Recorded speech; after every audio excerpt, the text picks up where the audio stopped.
Hello, my dear friends. They wash their private parts with hibiscus flowers and pomegranate leaves, scrape their entire bodies with bronze knives, and perfume their toenails before bed. Ancient Egyptian royal women considered hygiene a ritual far beyond the imagination of modern men. Their days revolved around scent, touch, and privacy, all done behind curtains and carved stone doors. Trained servants were not allowed to look.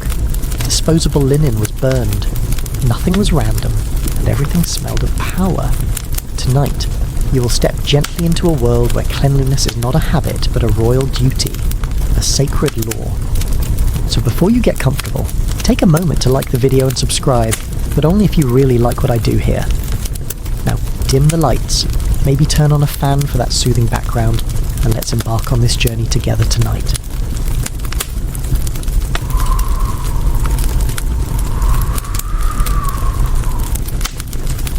If medieval queens had to dip their hands in cold shared basins, Egyptian royal women began the day with warm water and silence. There were no bells, no loud instructions, and certainly no rush. The moment the sky started to lighten, two servants entered the sleeping chamber carrying polished ceramic bowls filled with water infused with lotus. They strolled, barefoot, across the cool stone floor so the sound wouldn't disturb the person still lying in bed. This wasn't just the beginning of a new day. It was a fixed part of a routine that hadn't changed for years. The woman sat upright in bed without saying a word. She didn't need to ask for anything. Everything had already been prepared. A towel made of fine linen had been soaked in jasmine oil overnight. It was gently lifted and used to wipe her hands, one finger at a time, starting from the tips, moving down to the palm, and ending at the wrist. The towel was then folded in a specific way so that a clean surface touched each section of skin. When finished, a second towel was used to absorb any leftover moisture. It was soft and warm, just like the hands that wiped with it. No one in that room questioned why it had to be done this way.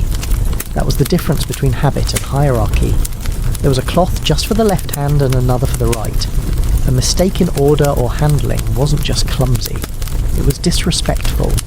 These towels were washed separately, dried in the sun, and folded in threes before being placed in the storage chest the night before. The jasmine oil was measured drop by drop, never too strong, never wasted. Even the bowls had rules. They were not reused in another room. Once the washing was done, the water was carried out and poured into a bed of pomegranate shrubs near the eastern garden. The hands were only the first part. Next came the arms, then a quick inspection of the elbows for any signs of dryness. If needed, a drop of oil was dabbed in place. Nothing excessive, just enough to avoid roughness. This wasn't a treatment, it was maintenance, and it was expected to be done every single day. By the time the hands and arms were finished, the morning light had changed slightly. Thin beams of sunlight passed through carved lattice windows. They didn't bring heat yet, just enough light to give the room a soft glow. The air still held the coolness of night. The room remained quiet. No one spoke unless spoken to. The royal woman didn't need to give instructions. Everyone already knew what came next. A new robe was brought out from a stone chest. It was freshly pressed, folded tightly, and laid across the servant's forearms. She held it using a separate cloth, so no skin would touch it before it reached the queen's shoulders. The old robe was taken away, folded immediately, and sent to be cleaned. Nothing was left lying around, not even for a second. Then came the hair. A different servant stepped behind her with a comb carved from ivory. The comb had belonged to her mother, and her mother before that. It wasn't decorative. It had one job: to move slowly through the hair without causing pain. The comb was dipped in a light oil made from crushed lotus and sandalwood, just a drop or two, spread along the teeth with a clean fingertip. Then the brushing began. Long, slow strokes, starting from the ends and moving up, never rushed, never tugged. Compared to today's 10-minute routines and dry shampoo, this felt like preparing for a ceremony, not just a new day. She didn't speak. She didn't need to look in a mirror. Her eyes remained half closed. The movements of the servant's hands were so familiar she could tell which maid was brushing her, just by how steady the strokes felt. Some days, the brushing took 10 minutes. Other days, longer. It depended on how the hair had been wrapped the night before and whether the weather had made it frizzy, but regardless of the condition, it was done the same way. Her shoulders remained still, her neck never tensed. This was part of the process. A daily hour spent not just on looking clean, but on feeling calm. The brushing helped her wake up, but not with noise, with repetition, with scent, with fingers that had been trained not to move too quickly. There was no room for rushing, no tolerance for hesitation. The hair was not styled yet. That would come later. For now, it was enough to be brushed, oiled, and rewrapped in a light linen scarf to hold its shape. The scarf had been pressed flat the night before and folded into a narrow triangle. It was tied at the back of her head, leaving the ends tucked into the folds of her robe. Once her hair was secure and her hands were dry, the servant brought forward a small clay dish with a few drops of myrrh oil. This was dabbed gently onto her wrists and behind her ears. No strong scent, just enough to be noticed when someone stood very close. I always find it surprising how quiet power can be. In that room, no one shouted, and yet everyone moved exactly as expected. At this point, the morning cleansing was complete. The bowls were removed, the towels were taken to be washed in a different section of the palace. The robe was checked one final time for wrinkles. Nothing was out of place, no object had been touched twice.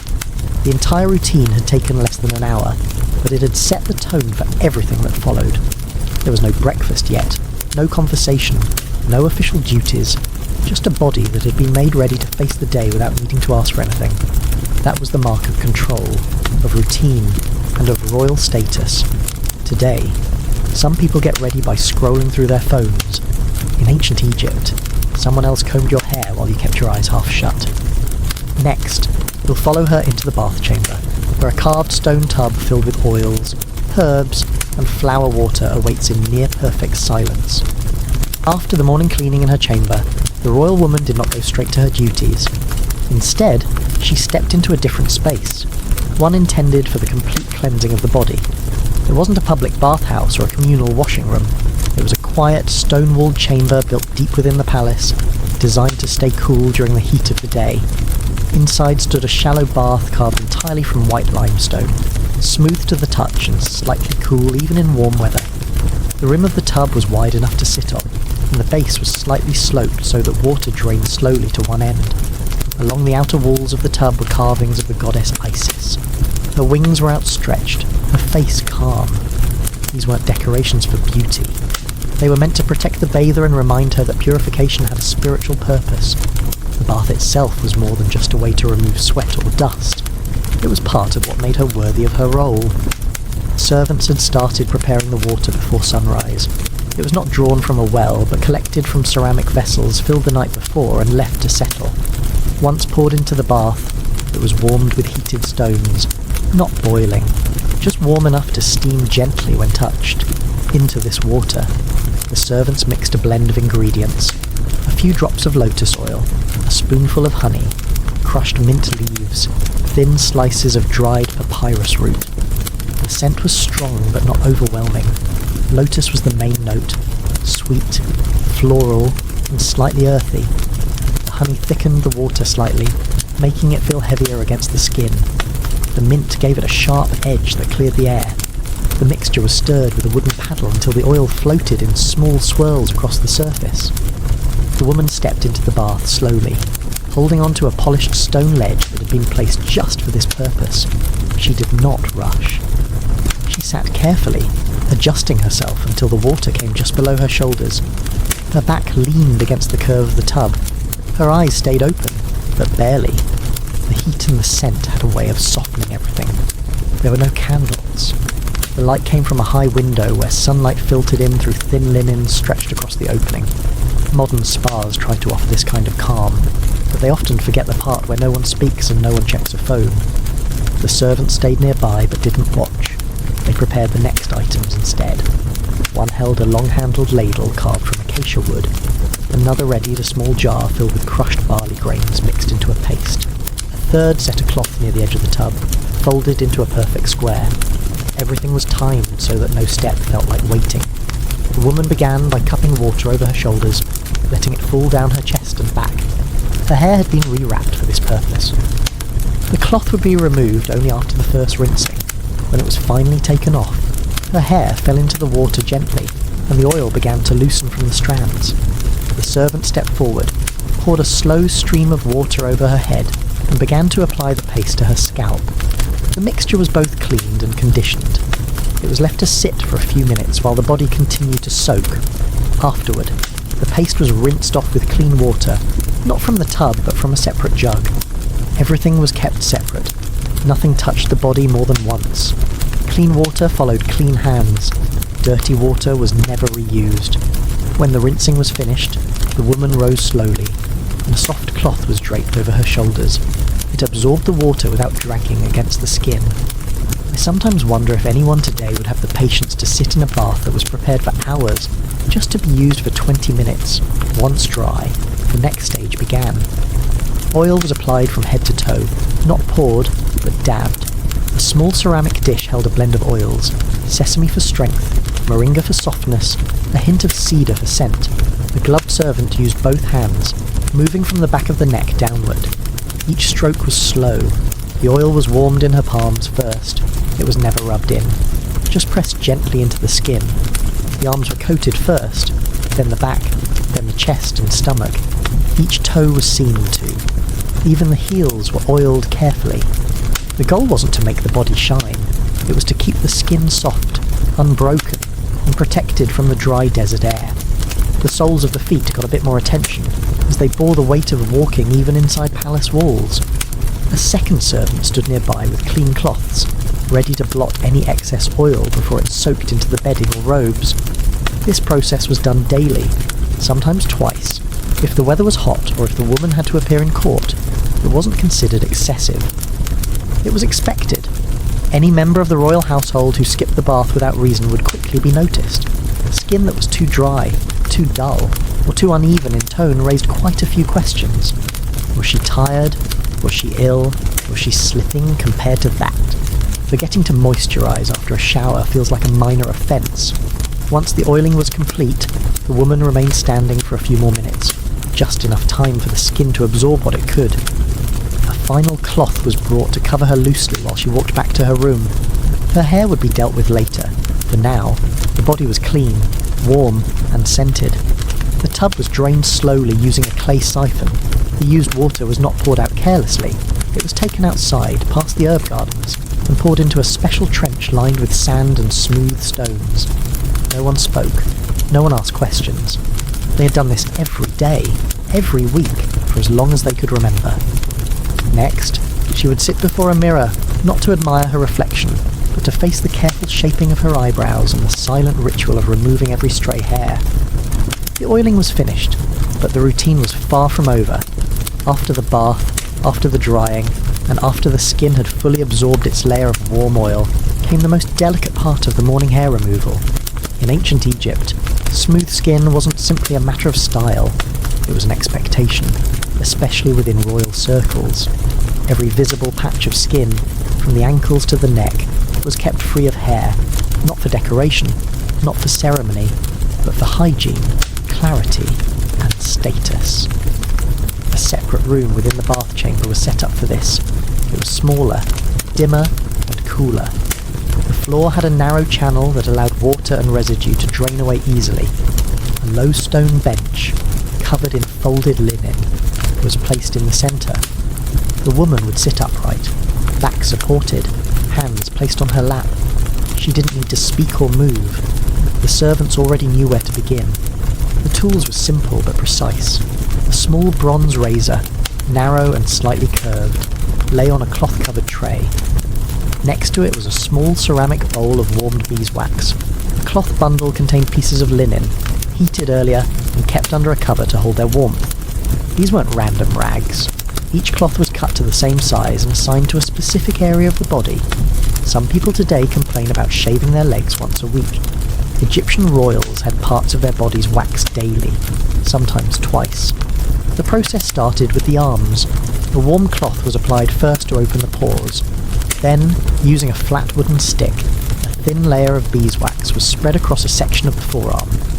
The wax was left for just a few seconds before a linen strip was pressed gently over it and pulled off in one swift motion.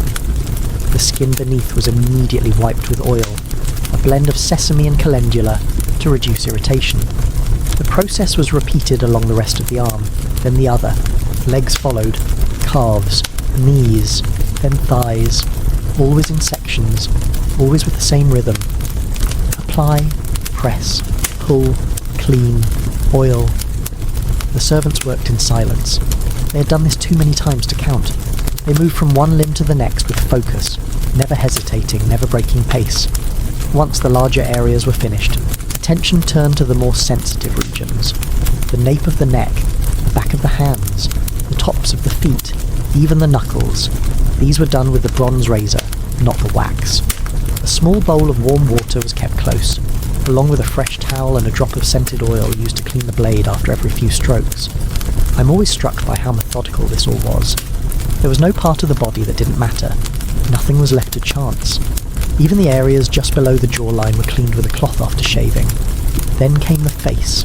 Not all of it. Just the brows and the hairline. Eyebrows were never plucked randomly.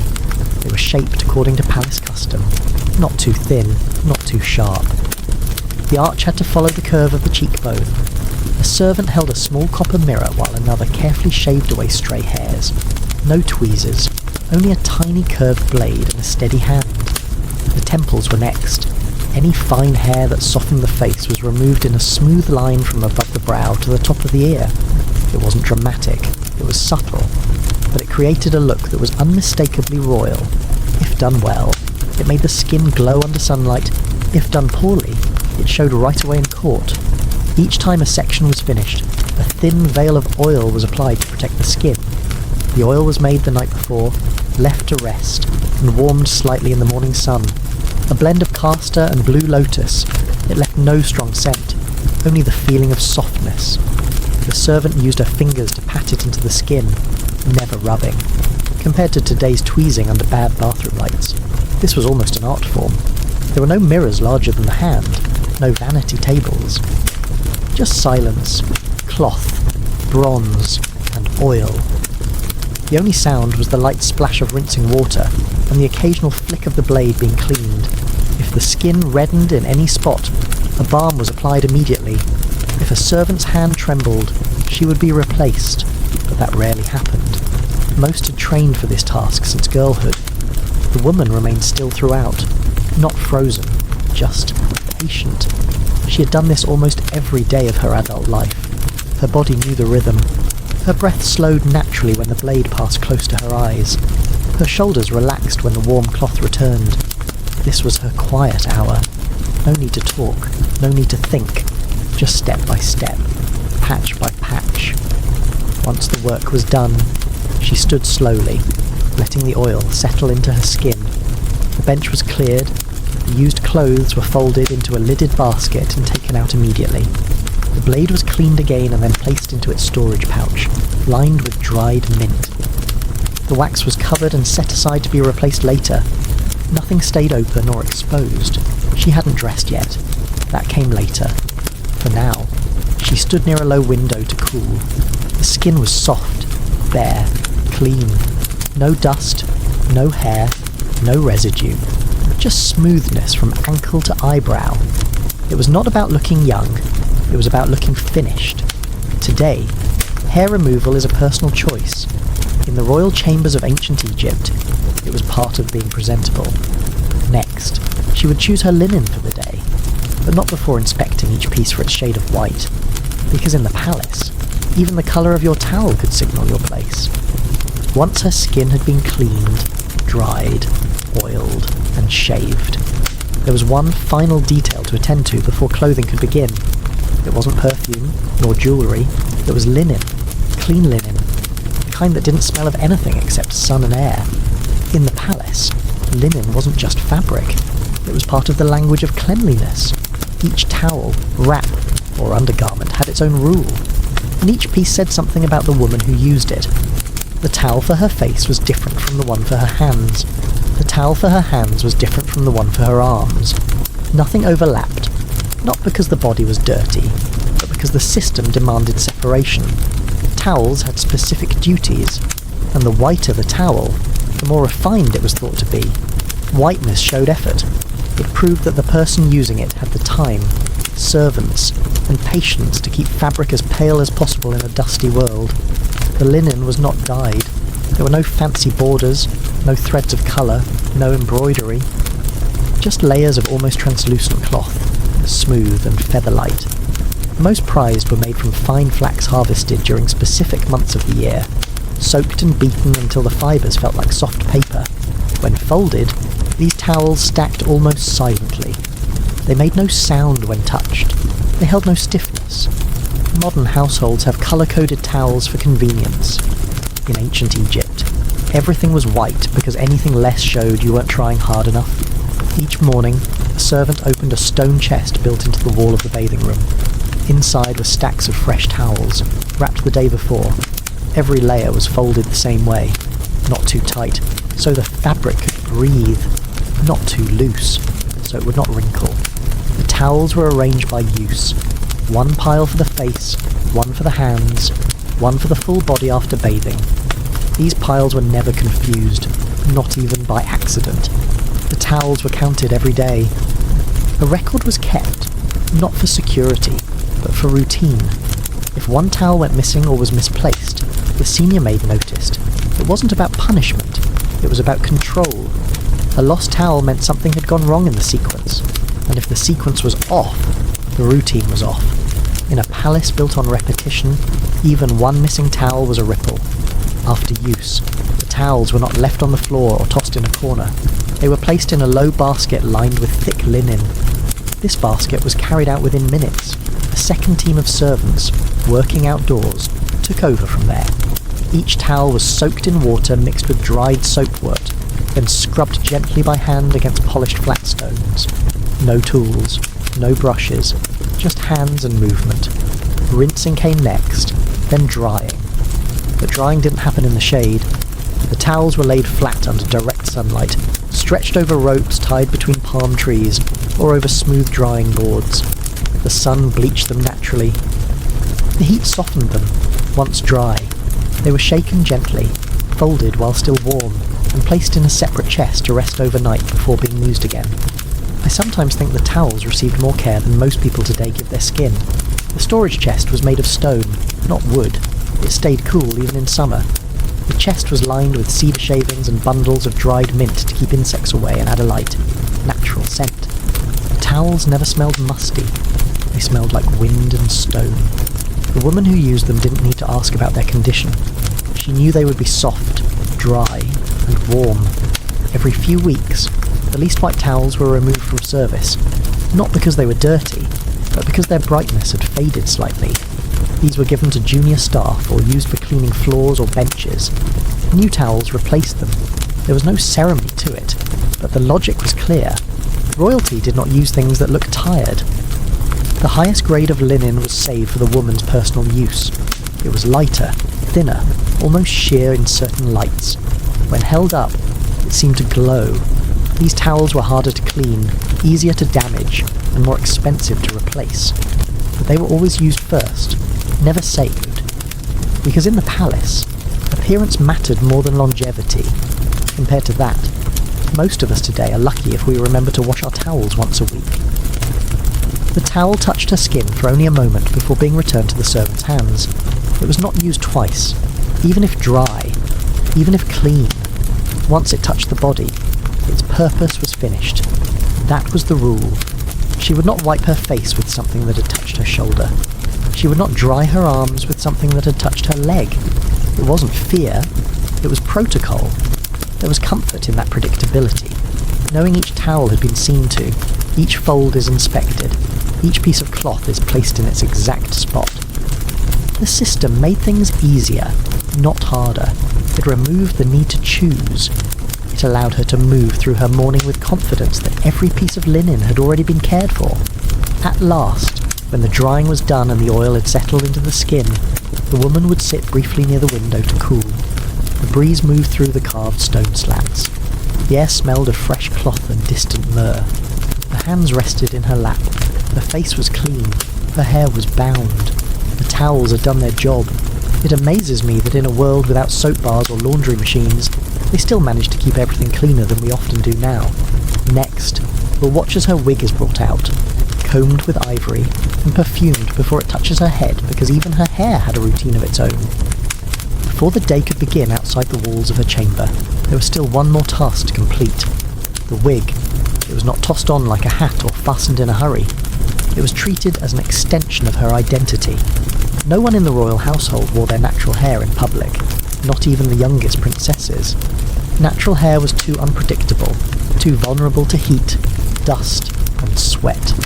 The wig, on the other hand, could be shaped, scented, and replaced without compromising anything beneath it. Each evening the wig was removed carefully. A servant stood behind her, fingers gloved in linen, and slowly lifted the edges from the scalp.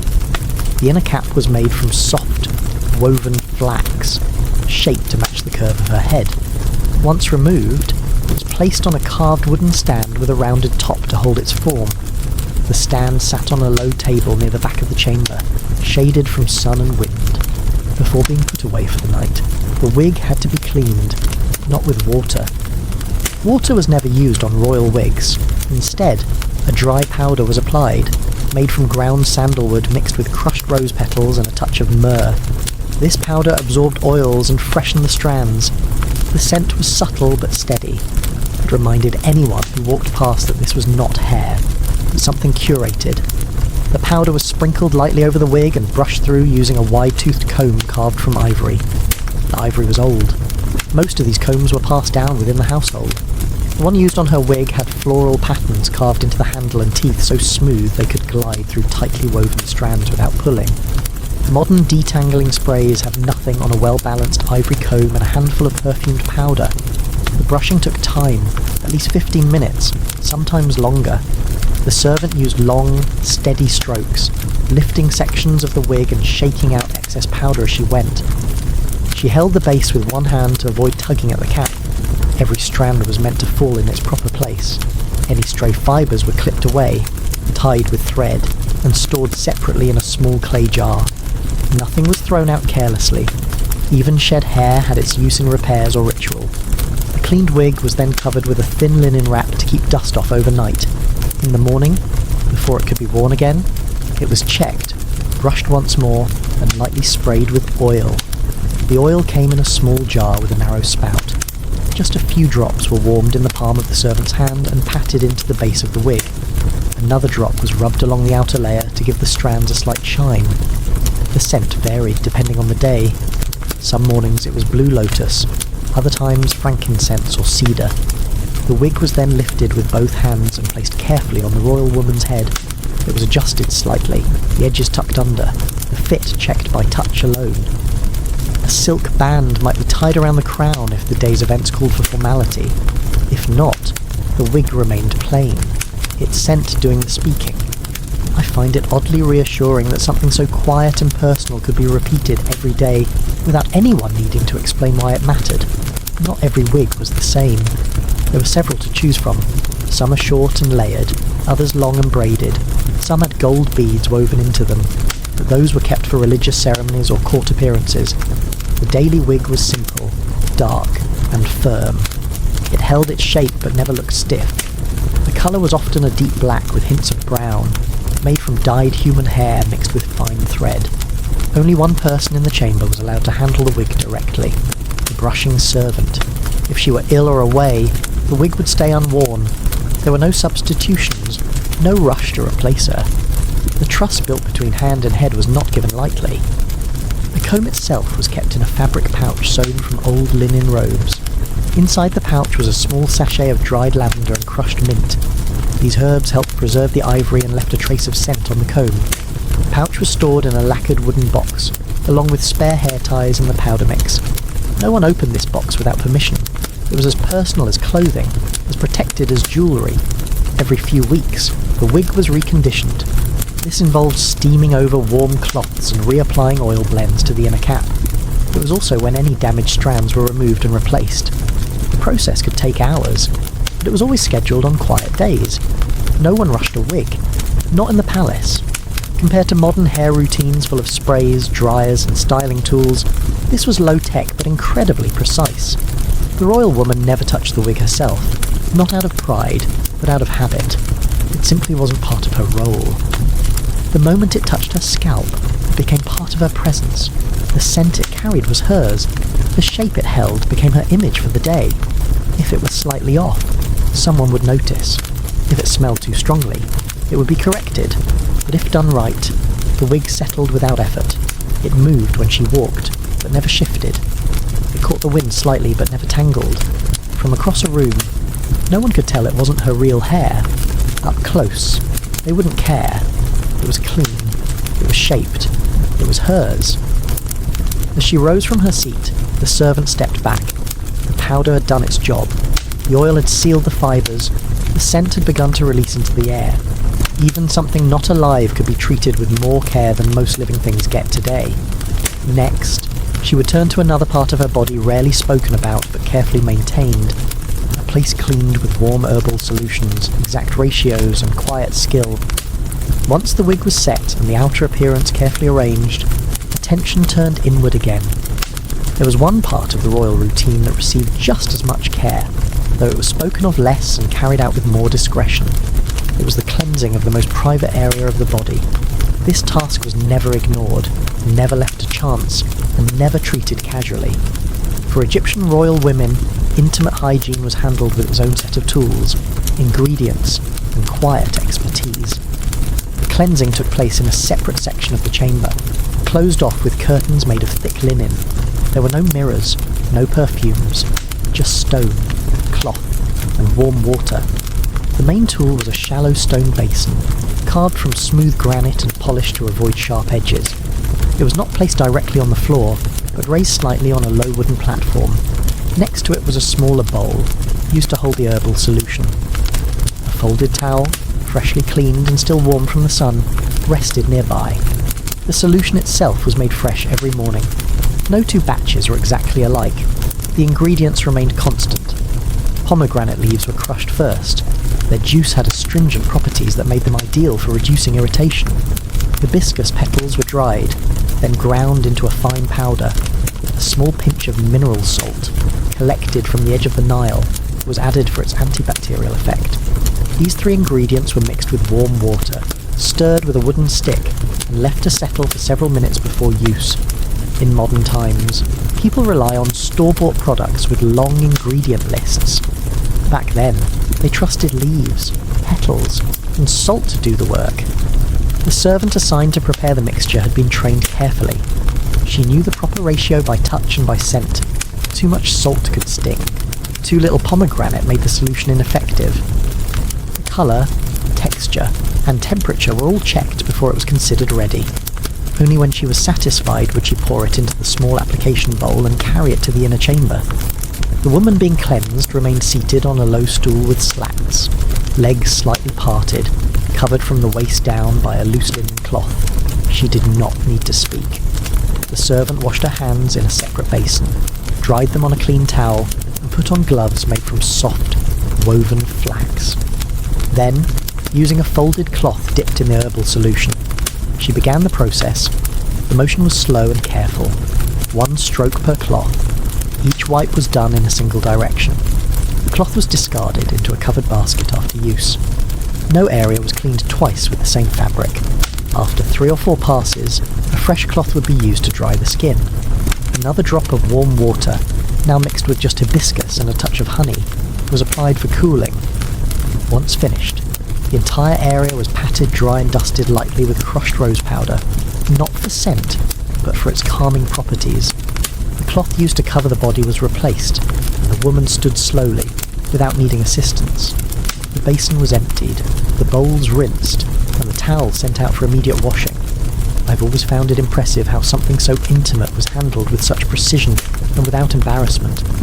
This wasn't something only done after baths or before ceremonial events. It was part of the daily rhythm, especially in hot weather or during certain phases of the moon. The cleansing might take place twice a day, not because of discomfort, but because it was believed to maintain balance within the body. A clean exterior reflected a calm interior. The servant responsible had to memorize not only the ingredients, but also the timing. The solution could not be too hot or too cold. The clothes could not be too damp. The water had to touch only once, or it risked carrying irritation. These weren't guesses. There were rules, learned over months of quiet training passed down from one generation of women to the next. No men ever entered this part of the chamber. No male physicians were consulted. Intimate hygiene was a world handled by women, for women, and around women. Even the linen used was marked with small red stitches to identify it as part of this task. It was never used elsewhere and was stored in its own chest, wrapped tightly and sealed with a strip of papyrus. Compared to today's products with bright packaging and endless marketing, this was discreet, handmade, and quietly effective. Once the cleansing was complete, there were no perfumes added, no heavy oils. The area was left clean and dry. Only later in the day, if a ceremony or appearance was planned, would a small pouch of dried petals be placed inside the underrobe for scent, but not during the cleansing itself. Scent was always the final step, never the first. Some mixtures were passed down like recipes. A certain grandmother might have used fig sap, an aunt might have preferred tamarind. But within the palace, consistency was valued over personal tradition. That was why every servant assigned to this task had to be trained the same way, using the same method, the same woman, day after day. There were no shortcuts, no skipped steps. If the servant was ill, the task would be postponed. No replacement was called. It was not simply a cleaning, it was a ritual of care, a quiet proof that even parts of the body not seen by others deserved the same respect and attention. It was not done in shame. There was no hesitation in the hands of the servant, no awkwardness in the posture of the woman being cleaned. This was their reality, as matter-of-fact as brushing hair or tying a robe. In a time when people feared spirits more than germs, it's fascinating that they still treated hygiene like a sacred discipline. Next, we'll look at the one time of the month that changed everything about routine, when fabric was stitched by hand, labelled with care, and hidden where no one but a trusted few could find it. The daily routine in the palace followed a careful rhythm, but there were certain times when that rhythm adjusted. During the days of menstruation, the usual flow of bathing, oiling, and dressing didn't stop, but it changed slightly. The royal woman's privacy was doubled. Her comfort became a higher priority, and every item she touched, wore, or used during that time was kept separate from the rest. There were no commercial pads or disposables, everything was handmade. The sanitary cloths were sewn from layers of the softest linen, folded together into thick rectangular strips, then stitched tightly along the edges. Each strip had fabric ties at both ends, used to secure it around a simple underbelt made of woven flax. The belt sat low on the hips and could be tightened or loosened depending on movement. There were no buttons, no hooks, only cloth against cloth. These clothes weren't assigned randomly. Each one had a small symbol stitched in one corner. A bird, a star, a flower, or sometimes just a curved line. These marks served one-purpose identification.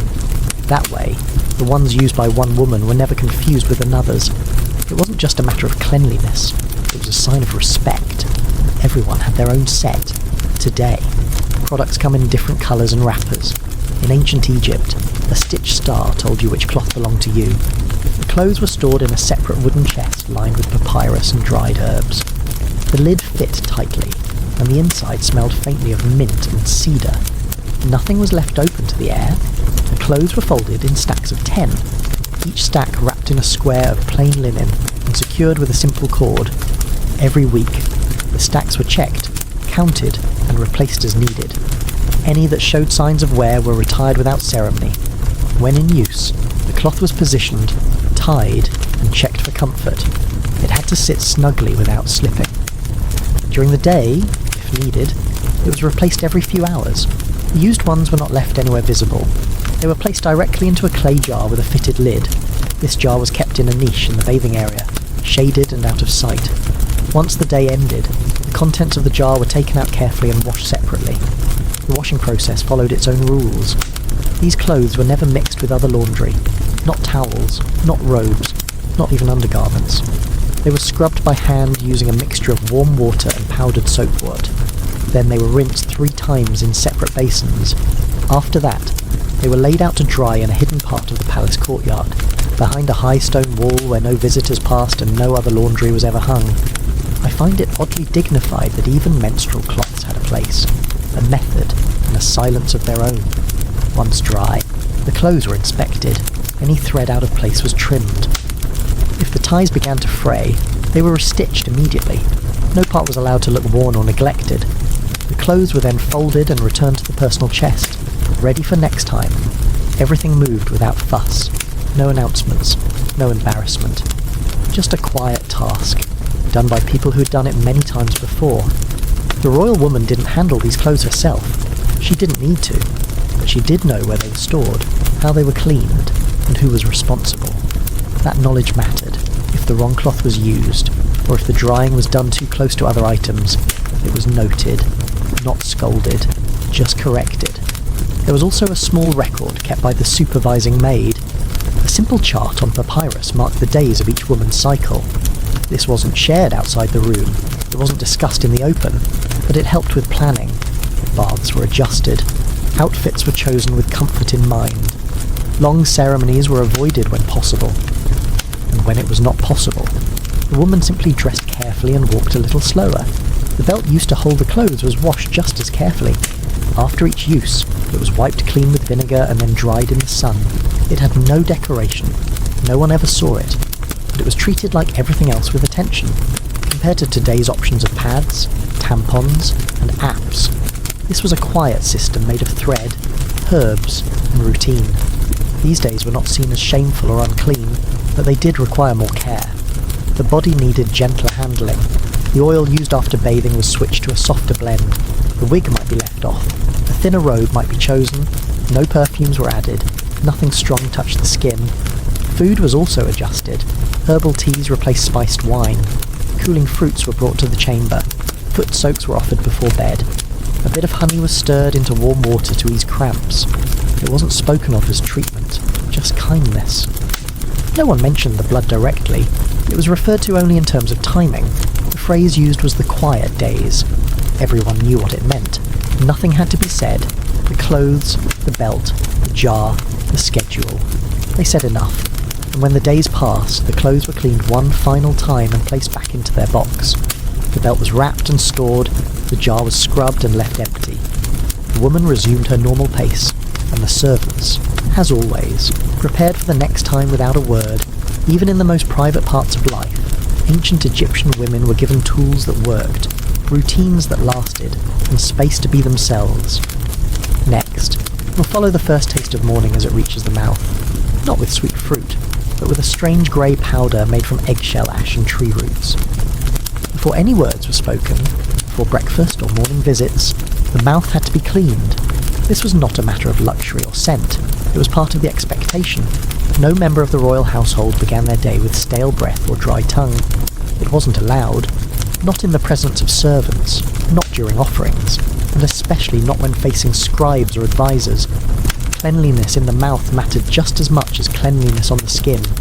The process started with a jar. Not a large one, not heavy. It was small enough to fit in the palm, made of smooth clay with a lid sealed in beeswax. Contents were dry and grey, with a texture like powder. This was not ash from wood or coal. It was made by burning crushed eggshells and mixing them with powdered pumice, ground barley, and a small pinch of dried mint. The result was slightly gritty, lightly scented, and meant to remove build-up without harming the enamel.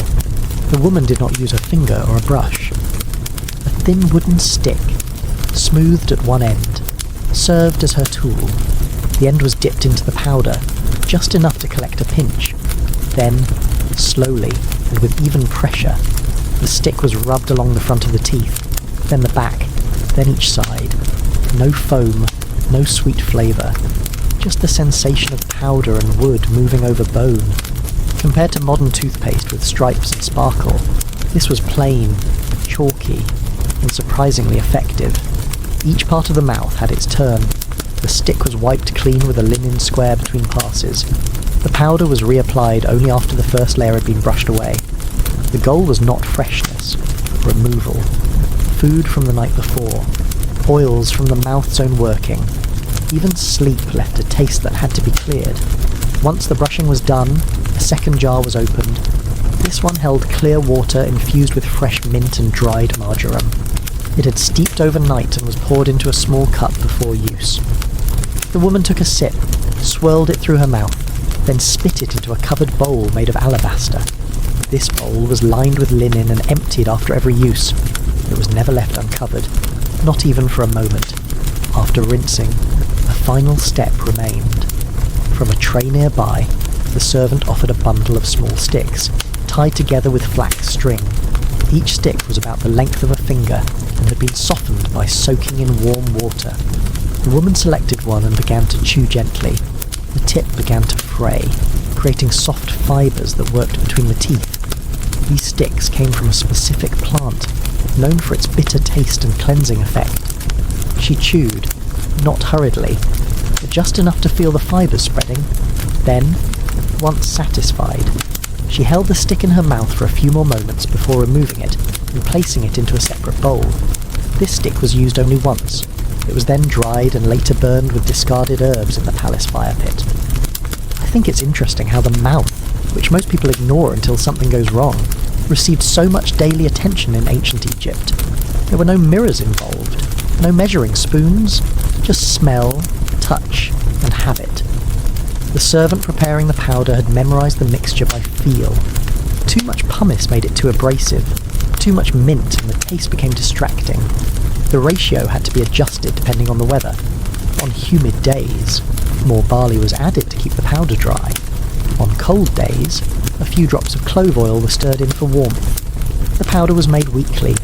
It was dried in clay bowls under the sun, then crushed again with a stone roller before being poured into the jar. Each batch was dated with a small mark scratched into the side of the lid. No batch was kept longer than 8 days. If unused, it was emptied into the garden soil. Nothing lingered. The chewing sticks were also prepared with care. Collected from riverbanks in the early morning, they were peeled, trimmed, and bundled. No two sticks were exactly the same, but the ones used by royal women were always uniform in thickness. If a stick cracked, it was replaced. If it felt too dry, it was soaked again. Some women preferred them longer, some shorter, but no one skipped this step. Today, most people brush while rushing out the door. In the palace, dental care was done sitting down, with a tray and 2 bowls. The entire process took no more than 10 minutes, but it created a sense of pause. It marked the transition from the quiet of the inner chamber to the activity that followed. A mouth cleaned this way didn't smell like perfume. It smelled like nothing at all, and that was the goal. Once finished, the servant wiped the bowl, replaced the lid on the powder jar, and carried both out to be stored. The linen used to wipe the wooden stick was placed in a separate basket, never reused. The alabaster bowl for rinsing was taken out and replaced with a fresh one for the next day. This wasn't a luxury, it was a necessity. Just as the body had to be oiled and the skin had to be shaved, the mouth had to be brought back to its neutral state. No flavour, no scent, no trace of sleep. It wasn't about impressing someone or preparing for a conversation. It was about control. If everything else in the palace followed a routine, so did the breath. Even the smallest rituals in ancient Egypt carried weight, not because of what they added, but because of what they prevented. Next, we'll see what happened when that fresh skin needed care, when honey, river clay, and flower water came together not to clean, but to repair. Not every part of the routine had to happen daily. Some treatments were done only every few days, not because they were less important, but because the skin needed time to recover and absorb. One of these treatments was the face mask. It was not meant for beauty in the decorative sense. It was for balance, for calm, for keeping the skin smooth, clean, and ready for sunlight, perfume, and wig every 3rd morning, usually just after mouth cleansing and before dressing. The room was cooled and quieted again. The royal woman would lie on a low bench, head slightly elevated by a rolled cloth, arms resting at her sides. Her hair had already been tied back and covered. A fresh linen wrap was placed over her chest to protect her robe from drips. There was no jewellery, no mirrors, only stillness. The mask was made from 2 ingredients. The first was honey, collected from palace hives, stored in stone jars, and stirred before use to break any crystal formation. The second was clay taken from the banks of the Nile, cleaned of sediment, dried in the sun, and ground into fine powder. When mixed together, they formed a thick golden paste, slightly warm to the touch, smooth when stirred, sticky but not unpleasant. A small bowl held the mixture. A flat brush made from palm fibres and linen was dipped into the mask and stroked gently over the face. It started at the forehead, then moved down to the temples, cheeks, and chin. The area around the eyes was left bare. The nose and lips were brushed lightly, just enough to coat. There was no rubbing, no pressure, just one layer, spread evenly. Today, people smear creams in 5 seconds and call it self-care. In the palace, one layer of clay took 15 minutes to apply. The woman's eyes stayed closed throughout. She did not speak. The room smelled faintly of honey and dried riverbank. The clay carried a scent that was hard to describe, something between stone and sun. The honey softened it, making the air feel warmer without heat. There was no need for candles or incense. The mask itself filled the room with a gentle sweetness. The mask remained on the skin for about 20 minutes. A servant sat nearby, watching the texture change. As the clay dried, it shifted colour slightly from gold to pale yellow. The edges hardened first, the cheeks took longer.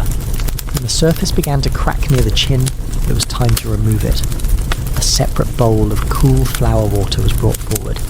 Inside were petals from white lotus, dried hibiscus, and a few strands of dried papyrus. The cloth used for wiping was made of thin linen, folded several times to prevent tearing. It was dipped into the water, wrung out gently, and pressed onto the face, not rubbed, just pressed, then lifted, then pressed again, little by little. The mask was softened and removed. The cloth was turned often to avoid smearing residue back onto the skin. The servant worked in silence, eyes focused, hands steady. Once the face was clear of clay and honey, the final pass was done with a slightly damp cloth scented with rose oil. Just one stroke from forehead to chin, then another from the temple to the jaw.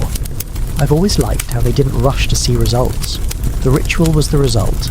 The face was then left to dry naturally for a minute before a last step was added.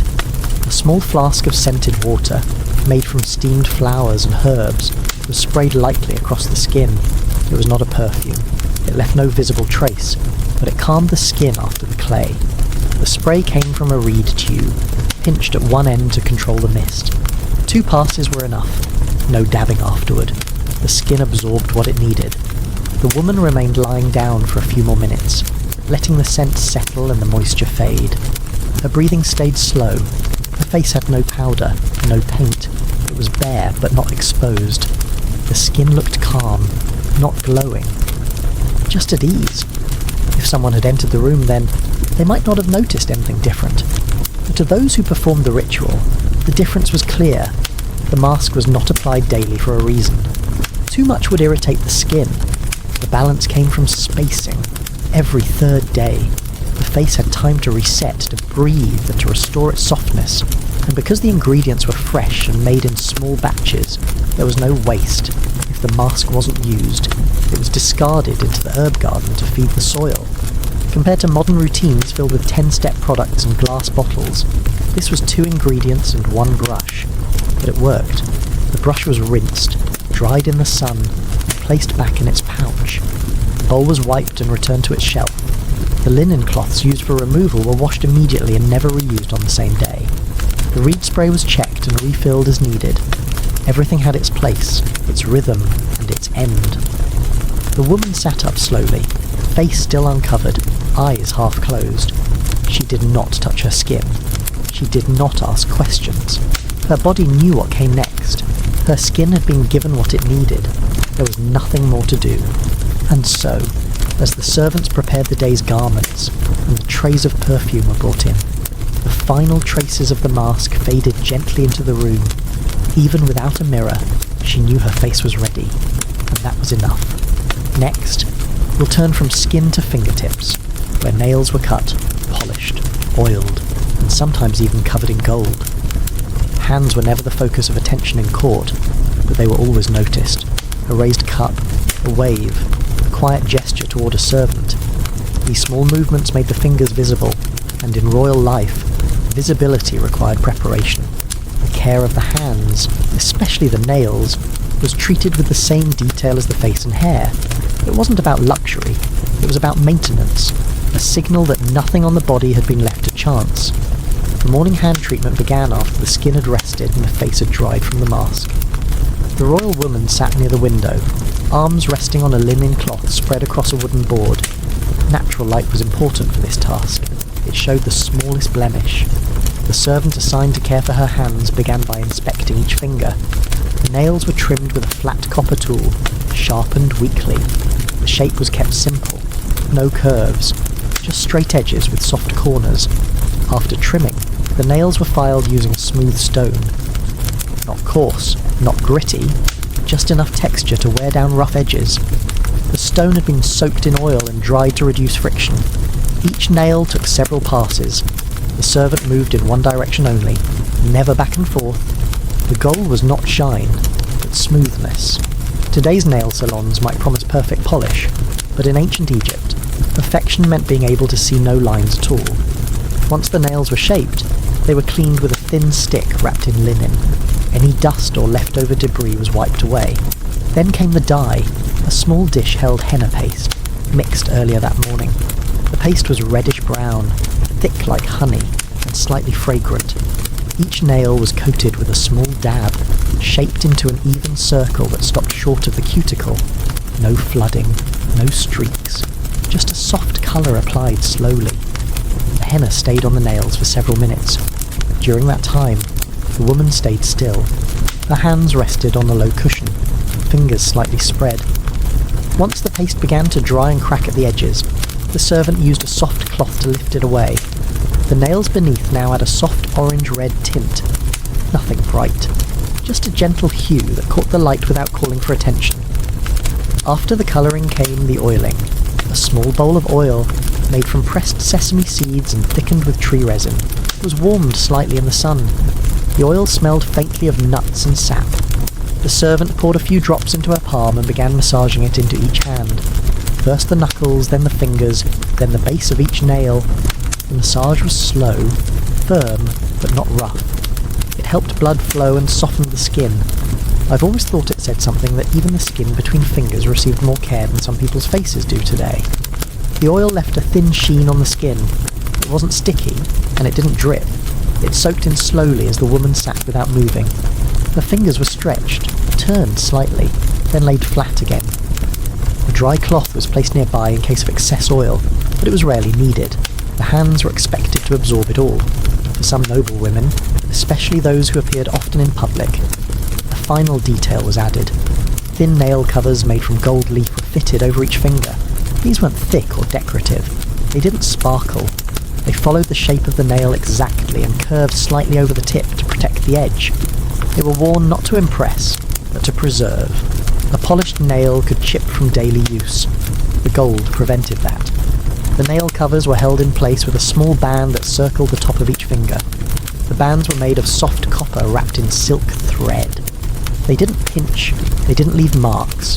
If one loosened, it was removed immediately and adjusted. The covers were not worn every day, only when needed, but when they were, they stayed on until the evening, removed gently, and wiped clean before being returned to their case. The case itself was carved from ebony, with spaces for each nail cover. It was lined with linen and scented with myrrh. The servant responsible for this box was also in charge of checking the condition of the nail tips each week. If any gold began to dull or dent, it was replaced, not repaired. Royal hands did not wear patched ornaments. Compared to that, today's acrylics and gels seem a little rushed, even when done carefully. There were no rings worn during this process, no bracelets, no bangles to distract. The hands had to be bare for the work to be practical. After the oiling, they remained uncovered for at least 15 minutes. No clothes, no gloves, just air and sunlight. The palms faced down to avoid dust, and the fingers were kept still.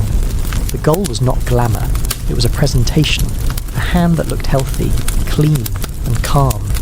The red henna on the nails gave contrast to the skin. The oil added softness without shine. And the gold, when used, gave structure to the shape of the fingers.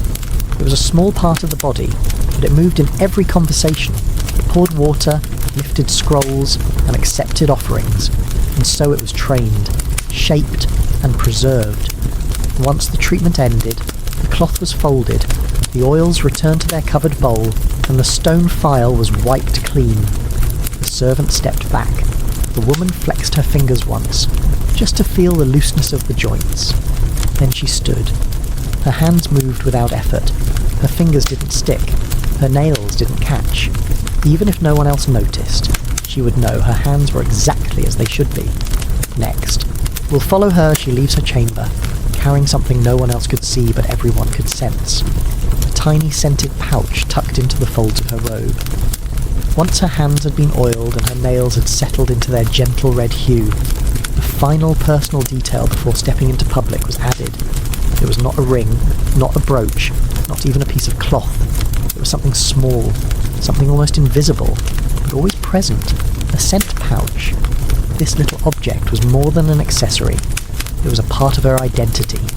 Each royal woman had her own, prepared every morning, carried without fail, and replaced without delay. The pouch was small enough to fit into the palm. Some were made from soft lambskin, thinned until it felt like fabric. Others were sewn from tightly woven silk, dyed in neutral shades to match inner robes. It was not meant to be seen. The material had to be breathable but strong enough to hold its shape. Each pouch had a drawstring made of twisted thread, looped just once, then tucked under the edge so it wouldn't catch on anything. Inside the pouch were a few carefully chosen ingredients. Dried petals from jasmine or rose, thin curls of cedar bark, a pinch of crushed frankincense or myrrh, sometimes a bit of crushed citrus peel. Each household had its own mix, some more floral, others are more resinous. The mixture was dried in a clay tray for at least 2 days, then transferred into the pouch using a wooden spoon, never by hand. The oils from skin could spoil the blend. Today, people choose between dozens of perfumes in glass bottles. Back then, one handful of dried scent was enough to last a day. Each pouch was assembled by a servant who had memorized her mistress's preferences. One woman might prefer more lotus. Another might ask for a sharper tone, like mint or cinnamon. These preferences were noted and repeated. There was no guessing, and once a mix was established, it rarely changed. The body became associated with the scent. People expected it. Servants recognized it. Even the Queen's presence in a room could be guessed before she entered, just from the trace she left in the air. The pouch itself was usually placed inside the folds of the robe, between 2 layers of fabric at the chest. Sometimes, if the robe was especially tight or the day was warm, the pouch was hidden inside the wig, tucked near the crown or behind the ear. It was never attached openly. To display it would have felt improper. Scent was meant to be noticed without being named. Each pouch lasted only 1 day. By evening, it had begun to lose its potency. The oils would fade, and the petals would soften. That pouch was set aside and burned in the same brazier used for herbs and worn cloths. The next morning, a fresh pouch was waiting. It had already been prepared the night before and dried near the edge of the window, where a light breeze could carry away any moisture. The drying mattered. A damp pouch might mould.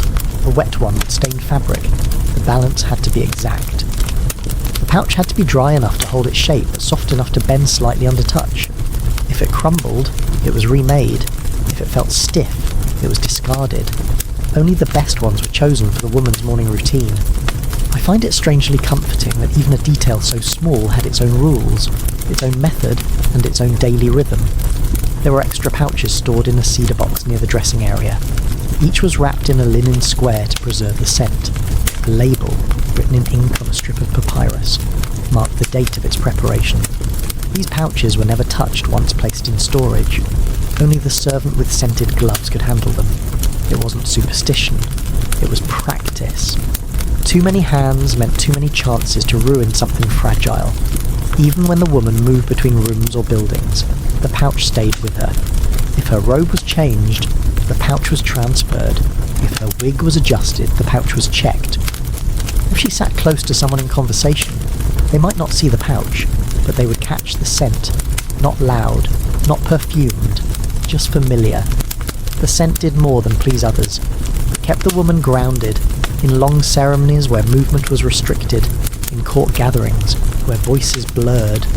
That soft trace of lotus or cedar reminded her of who she was, that she'd been prepared, that she had taken time, that her body carried order in a world full of noise, compared to scented sprays that vanish in an hour. These little pouches held their presence quietly from morning until sunset. No one discussed the pouches openly. There was no praise, no comparison, but everyone knew when one had been forgotten. The absence of scent was noticed more than its presence. It was rare, but when it happened, it felt like something unfinished, like a door left ajar or a sleeve not ironed. The practice was not limited to the Queen. Other women in the royal household had their pouches, though the ingredients varied. Higher status meant finer blends. Daughters received simpler mixes. Elders preferred heavier notes like sandalwood or amber, but everyone carried something. That was the rule. As the woman prepared to leave her chamber, her pouch in place, her fingers brushed the fold of her robe lightly, checking its weight. She did not need to smell it to know it was there. Her body had carried that feeling for years. Even without a word, the people around her knew she had entered, because scent, more than anything, tells the truth. Next, we'll open the wardrobe where inner garments wait, not flashy or jewelled, but clean, smooth, and always pressed with fragrant hands.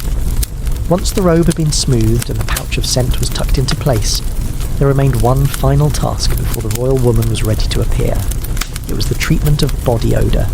Even in a world without artificial deodorants or modern soaps, smell mattered not just for comfort, but for presence. The royal woman could not risk being remembered for the wrong reason. Her words, her robe, her gesture, and her scent had to match in care. The process did not involve washing again. The body had already been cleaned, oiled, and dressed. What came next was a final layer, a form of quiet armour that clung close to the skin but announced itself only when the air shifted. It started with a powder, not white, not sticky, not heavily scented. It was made by grinding dried resin, usually myrrh or frankincense, into a fine dust. Sometimes sandalwood was added depending on the season. The powder was stored in a wide-lipped clay bowl. It was not poured or scooped. A fine mesh cloth stretched over the top allowed it to be applied by shaking gently. The servant held the bowl over the woman's shoulder and tapped once or twice. The dust fell like pollen, soft and dry, landing across the collarbone and chest. A second pass dusted the arms. A third, the back. The powder clung lightly, but evenly. It wasn't rubbed in, it simply rested there. Compared to today's sprays and roll-ons, this method was slower but far more elegant. For areas more prone to sweat, a different method was used. A tiny cloth soaked in lotus oil was folded into a square and pressed lightly against the underarms, the neck, and the navel. Not wiped, just pressed and held for a few seconds, then removed. The oil was absorbed by the skin, leaving behind a mild scent and a thin barrier. On cooler days, sandalwood oil was used instead. It lasted longer and had a drier feel. These areas were chosen for their warmth, where heat collected, scent collected. If left untreated, even the cleanest skin would eventually carry the day's labour. But with a little oil and powder, the body stayed neutral, not fragrant, not blank, just clean. Clean enough that the air around her remained light and pleasant, never sharp or heavy. Some women preferred only one oil, others alternated depending on the moon or mood, but all followed the same basic structure. A layer of dust, a press of oil, a moment of stillness, and never too much. Overdoing it meant the scent followed her like smoke. That was frowned upon. It was not her scent that should arrive first, it was her presence. I think it's remarkable that something as simple as dust and oil could hold such quiet power. Before ceremonial events or on days when she had to stand near others for long hours, the process became more thorough. The powder was applied twice. The oil was warmed slightly. The inner wrap beneath the robe was also dabbed with scented water. It didn't touch the skin directly, but it released fragrance slowly as she moved. The hem of the robe might even be dusted so that each step stirred the scent upward. This was not vanity. It was protocol, just like the colour of linen or the angle of the eyebrows. Scent control was part of the royal image. It wasn't for admiration, it was for consistency. If a visitor leaned in to whisper, they would smell resin and blossom. If a servant tied her sandals, they would inhale lotus, not sweat. The dusting tools were stored in a narrow wooden case with compartments for each powder and each oil. The cloths used for pressing were cleaned daily and replaced every 3 days. If a cloth touched the same spot twice, it was folded differently. Nothing was ever reapplied without resetting the hand. Each touch had to feel like the first. Modern routines rely on strong chemicals. These women used patience and precision, and it worked. Even her jewellery followed set rules. Bracelets weren't worn until after the dusting, so they wouldn't trap oil. Necklaces were wiped with a dry cloth before touching the skin. Gold, they believed, should smell of metal and sun, not of sweat or perfume. On days of rest, the full dusting was skipped. Just a touch of oil behind the ears and perhaps a cloth placed beneath the pillow was enough. But those days were rare. Most mornings, the same steps are repeated, the same powders are ground, the same oils stirred, not because she had to smell perfect, but because nothing was left undone. The scent did not define her. It simply confirmed what others already assumed, that she was prepared, precise, present. No matter how long the day ahead, her body had been readied for it. The oils would fade slowly, powder would rise with movement, and no one would think to ask what she wore. They would only remember that she had passed near, and that the air behind her still felt clean. Even today, a good scent can shift a moment. In ancient Egypt, it shaped a woman's entire day.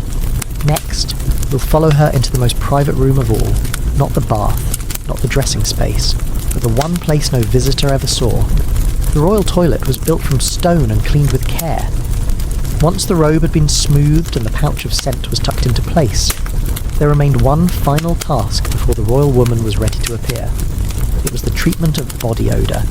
Even in a world without artificial deodorants or modern soaps, smell mattered not just for comfort, but for presence. A royal woman could not risk being remembered for the wrong reason. Her words, her robe, her gesture, and her scent had to match in care.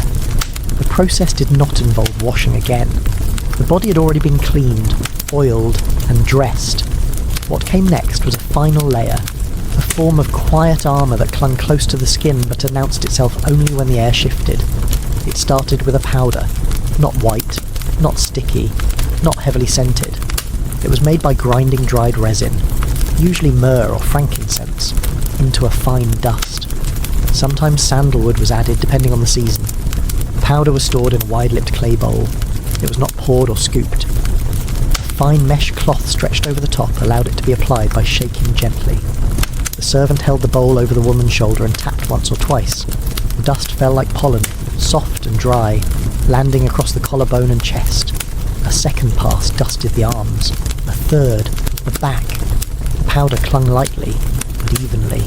It wasn't rubbed in. It simply rested there.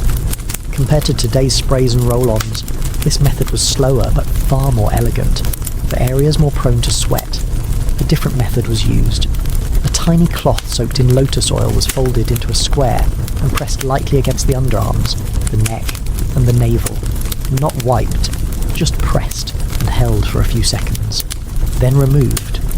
The oil was absorbed by the skin, leaving behind a mild scent and a thin barrier. On cooler days, sandalwood oil was used instead. It lasted longer and had a drier feel. These areas were chosen for their warmth, where heat collected, scent collected. If left untreated, even the cleanest skin would eventually carry the day's labour. But with a little oil and powder, the body stayed neutral, not fragrant, not blank, just clean. Clean enough that the air around her remained light and pleasant, never sharp or heavy. Some women preferred only one oil. Others alternated depending on the mood or mood. But all followed the same basic structure. A layer of dust, a press of oil, a moment of stillness, and never too much. Overdoing it meant the scent followed her like smoke. That was frowned upon. It was not her scent that should arrive first. It was her presence. I think it's remarkable that something as simple as dust and oil could hold such quiet power. Before ceremonial events or on days when she had to stand near others for long hours, the process became more thorough. The powder was applied twice. The oil was warmed slightly. The inner wrap beneath the robe was also dabbed with scented water. It didn't touch the skin directly, but it released fragrance slowly as she moved. The hem of the robe might even be dusted so that each step stirred the scent upward. This was not vanity, it was protocol, just like the colour of linen or the angle of the eyebrows. Scent control was part of the royal image. It wasn't for admiration, it was for consistency. If a visitor leaned in to whisper, they would smell resin and blossom. If a servant tied her sandals, they would inhale lotus, not sweat. The dusting tools were stored in a narrow wooden case with compartments for each powder and each oil. The cloths used for pressing were cleaned daily and replaced every 3 days. If a cloth touched the same spot twice, it was folded differently. Nothing was ever reapplied without resetting the hand. Each touch had to feel like the first. Modern routines rely on strong chemicals. These women used patience and precision, and it worked. Even her jewellery followed scent rules. Bracelets weren't worn until after the dusting, so they wouldn't trap oil. Necklaces were wiped with a dry cloth before touching the skin. Gold, they believed, should smell of metal and sun, not of sweat or perfume. On days of rest, the full dusting was skipped. Just a touch of oil behind the ears and perhaps a cloth placed beneath the pillow was enough. But those days were rare. Most mornings, the same steps are repeated, the same powders are ground, the same oils stirred, not because she had to smell perfect, but because nothing was left undone. The scent did not define her. It simply confirmed what others already assumed, that she was prepared, precise, and present. No matter how long the day ahead, her body had been readied for it. The oils would fade slowly, the powder would rise with movement, and no one would think to ask what she wore. They would only remember that she had passed near, and that the air behind her still felt clean. Even today, a good scent can shift a moment. In ancient Egypt, it shaped a woman's entire day. Next, we'll follow her into the most private room of all, not the bath, not the dressing space, but the one place no visitor ever saw. The royal toilet was built from stone and cleaned with care.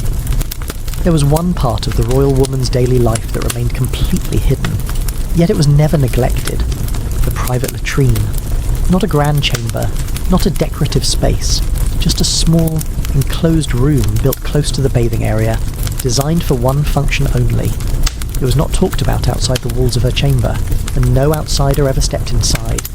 Yet, like everything else in her world, it followed a clear routine, shaped by cleanliness and control. The toilet itself was made of stone. It had a low seat with a smooth surface, carved into a curved shape to support the thighs and lower back. Beneath the seat, there was no plumbing. Instead, a wide clay basin was placed, lined with layers of fine sand and pale ash. The sand helped absorb moisture. The ash helped neutralize the odor. The basin was removable and cleaned after each use. It never sat for more than a few minutes before being taken away by a trained servant. The servant who managed this space did not share her duties with others.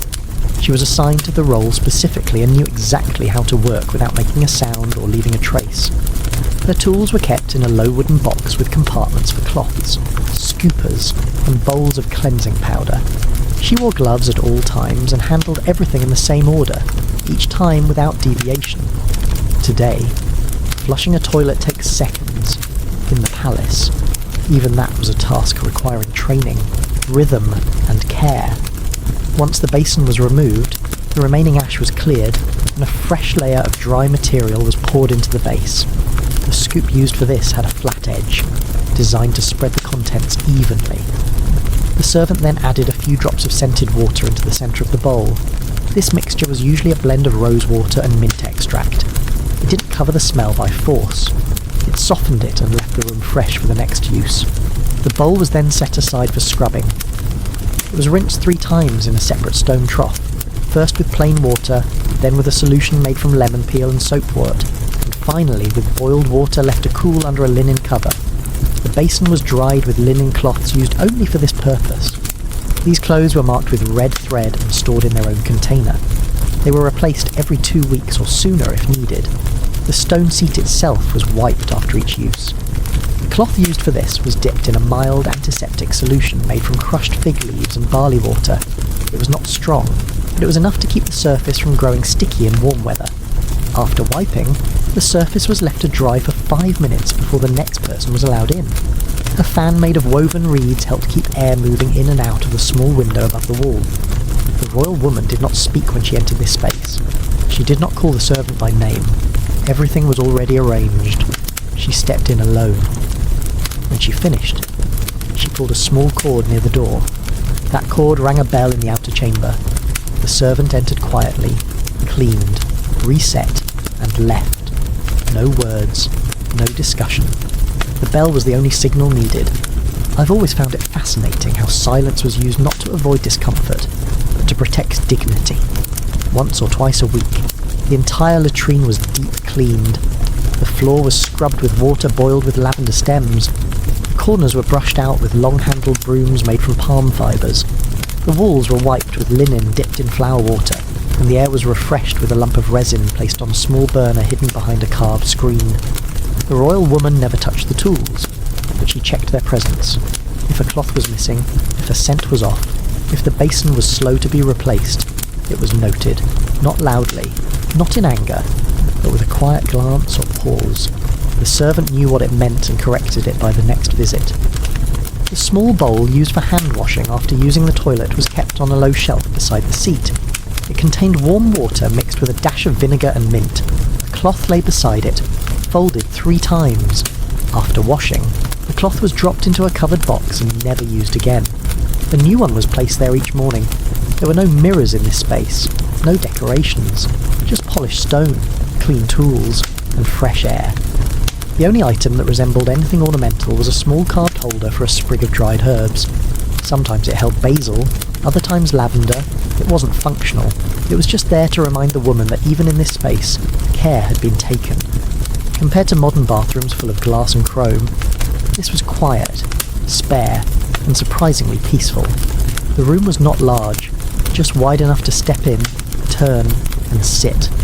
The ceiling was low, the walls were smooth, the door had a simple wooden latch.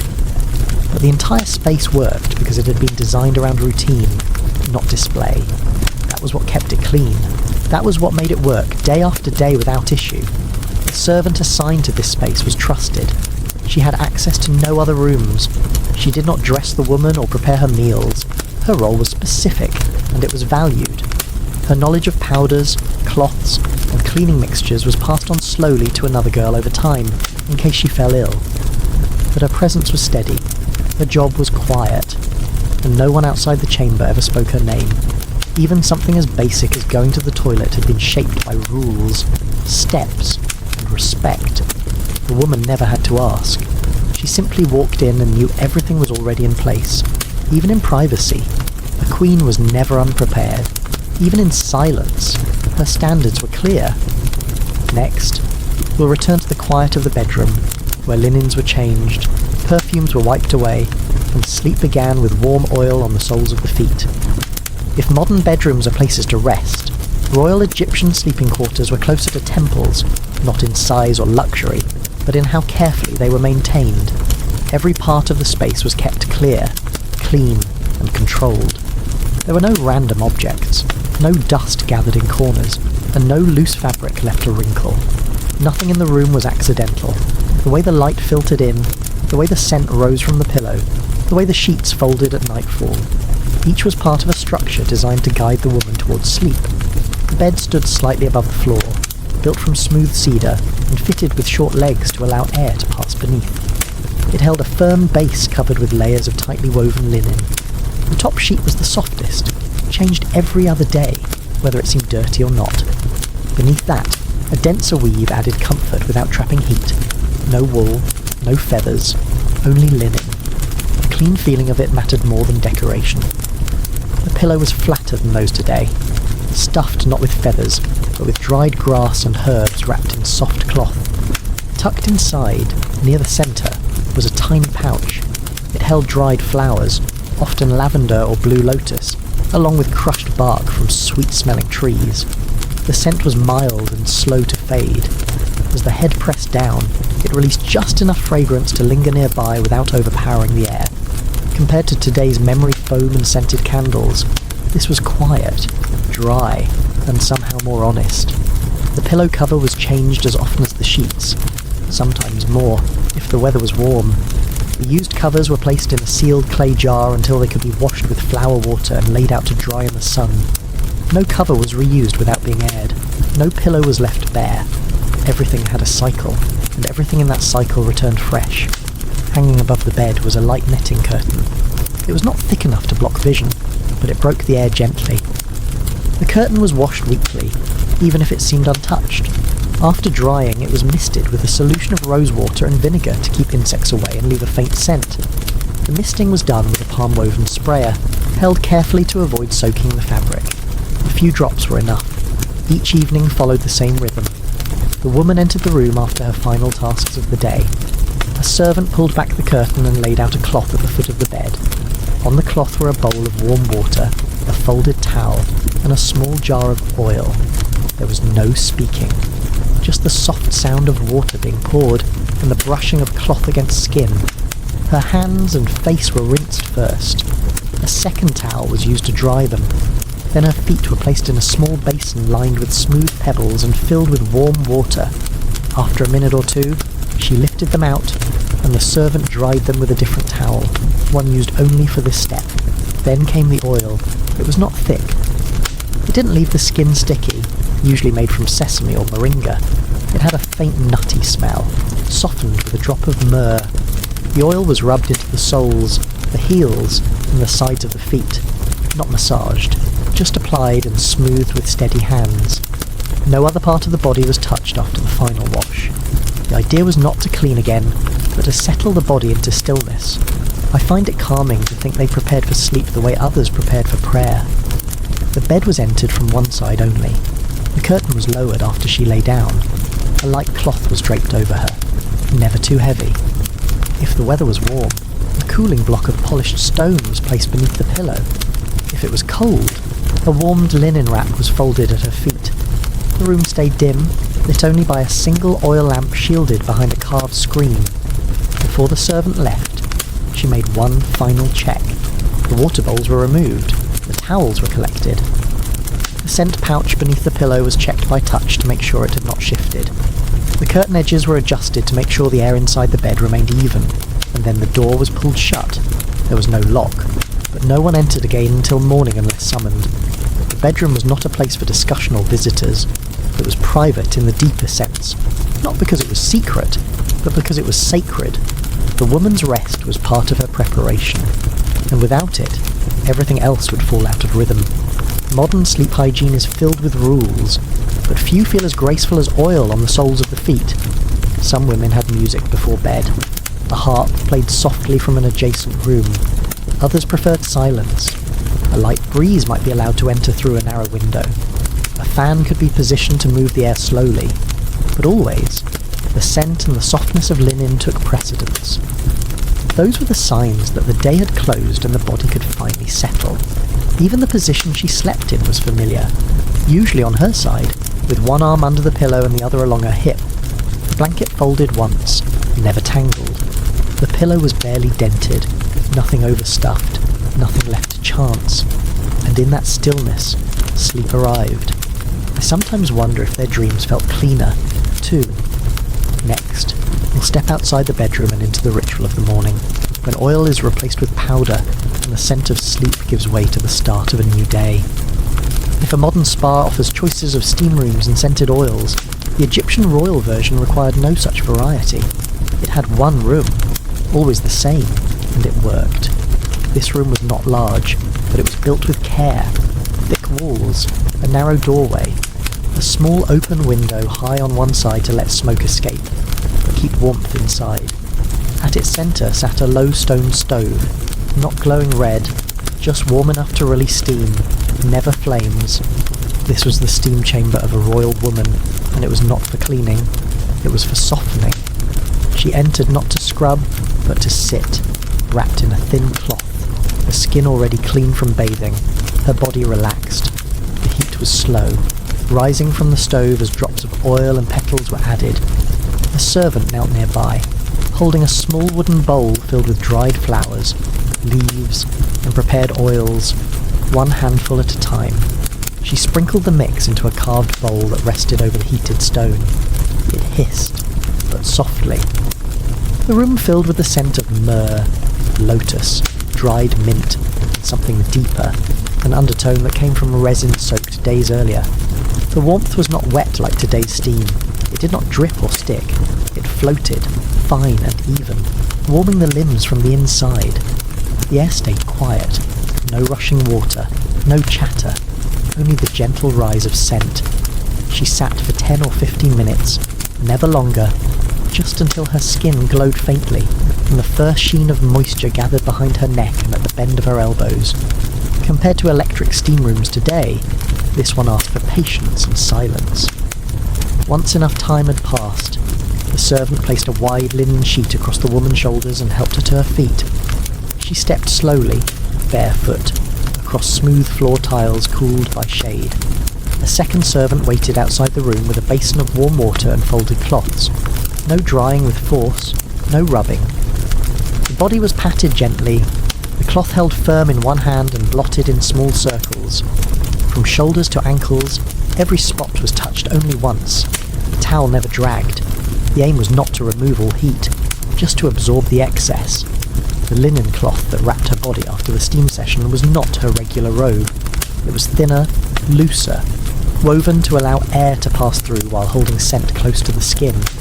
The fabric was often perfumed days in advance and stored in a clay jar with dried flowers. Once draped over her, it became a soft carrier of the steam's fragrance.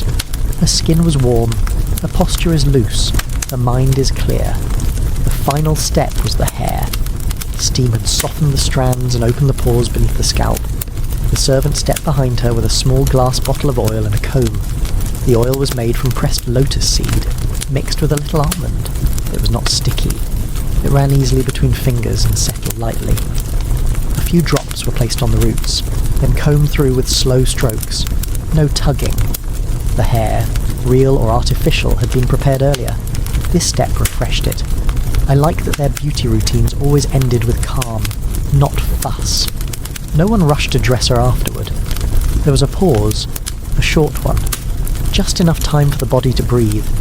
If the day allowed, she might stay like this for an hour, walking slowly around her chamber, sitting by the window, drinking a cup of cold water steeped with herbs. No one called for her. No one entered. This was a part of her day that no one questioned. The stone stove in the steam room was cleaned afterward. The ashes swept. The bowl was washed. The room was left open to dry. Nothing lingered. The smell did not stick. Every part of the process was light, designed to leave no burden behind. Even the flower petals used in the steam were dried again if they had not broken down, and reused later to perfume linens. The stone used in the stove had been selected for its ability to hold heat evenly.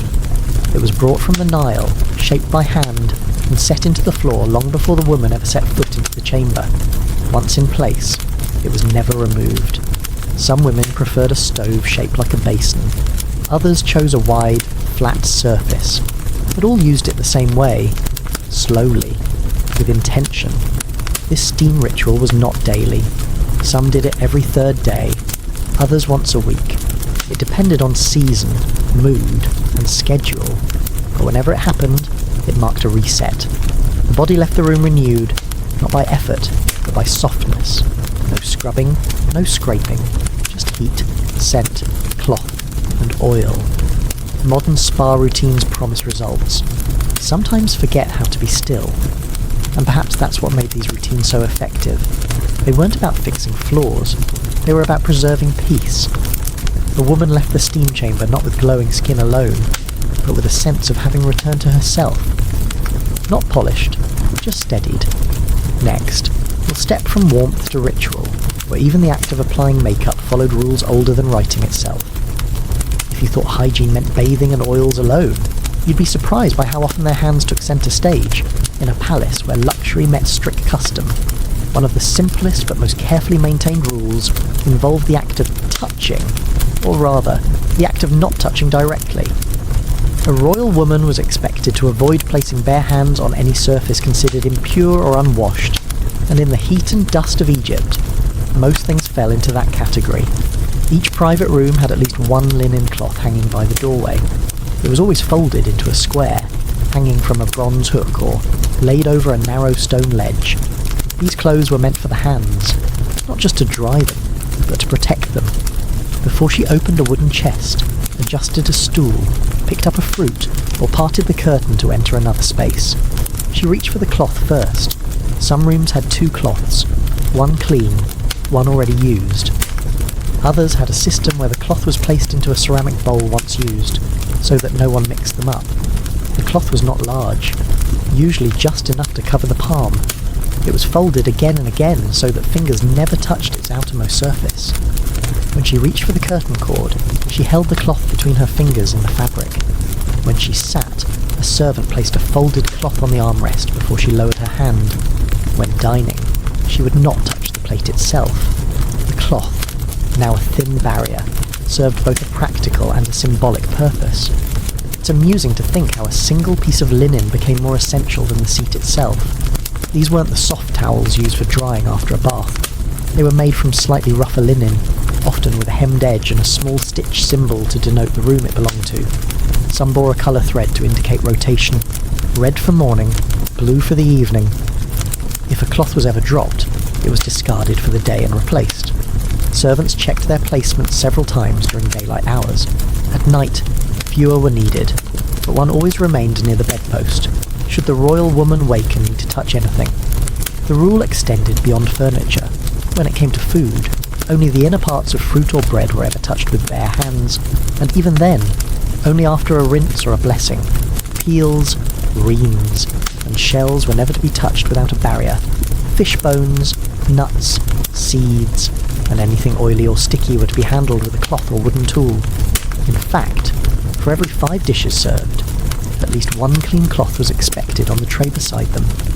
Compared to how casually we open doors or scroll screens today, their hands moved with quiet ceremony. It wasn't paranoia, it was routine.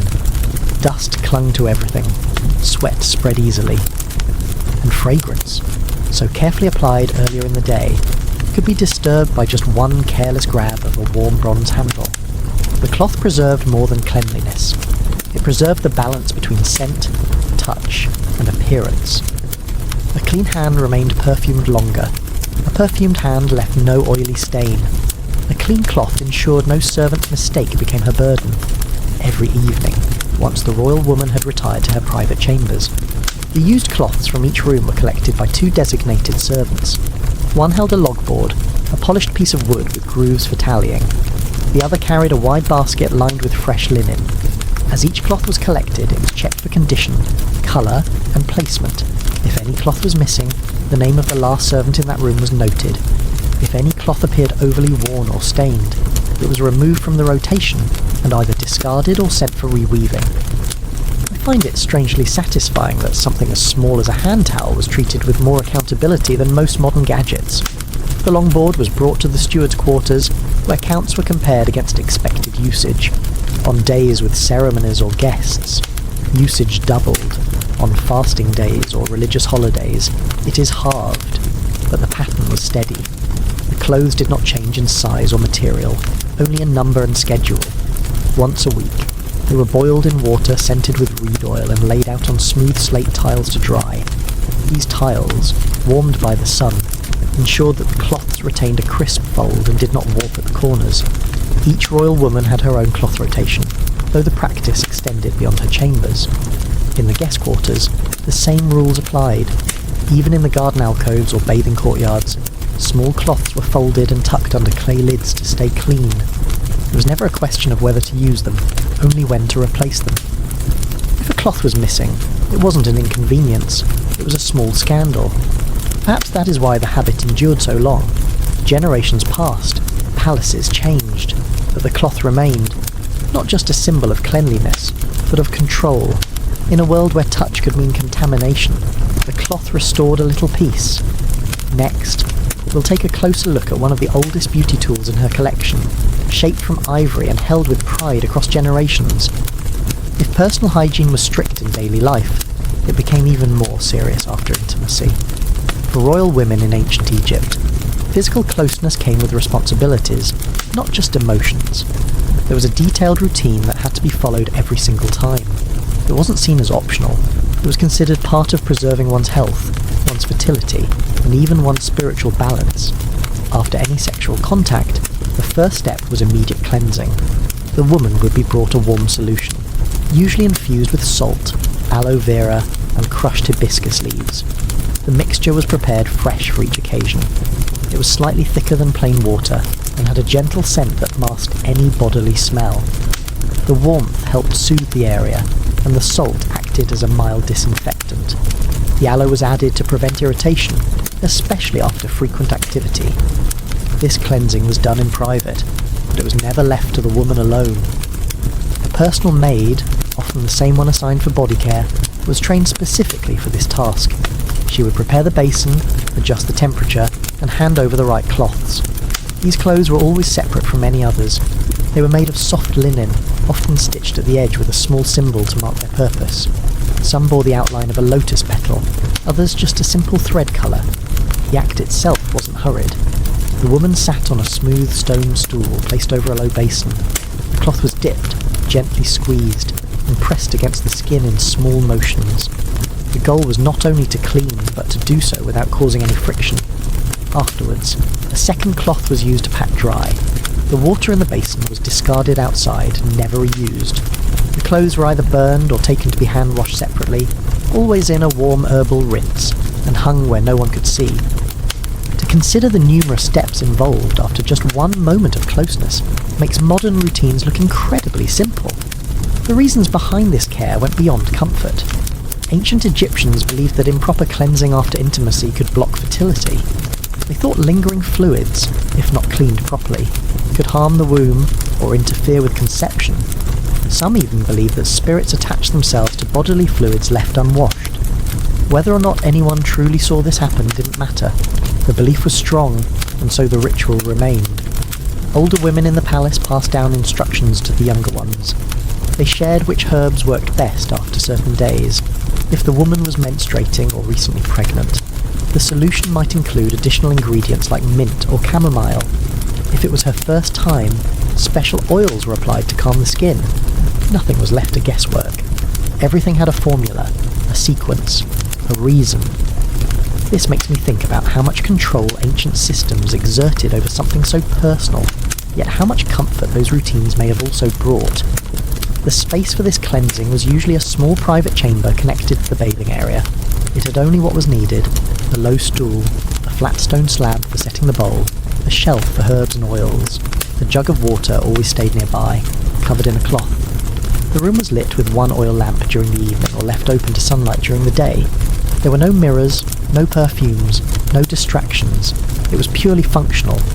The women took this routine seriously. Even if they were tired or it was late at night, the process had to be completed. Skipping it wasn't just a breach of etiquette, it was seen as careless, possibly harmful. In noble households, the process was recorded in a small log, a tick next to the day, a mark for whether the rinse was used. Wand Heather, there were any signs of soreness or discomfort.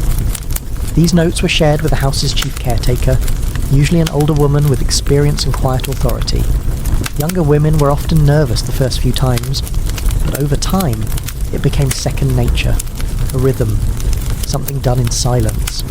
Like brushing one's hair or folding one's robe, it was part of being a woman in that world, private, but essential.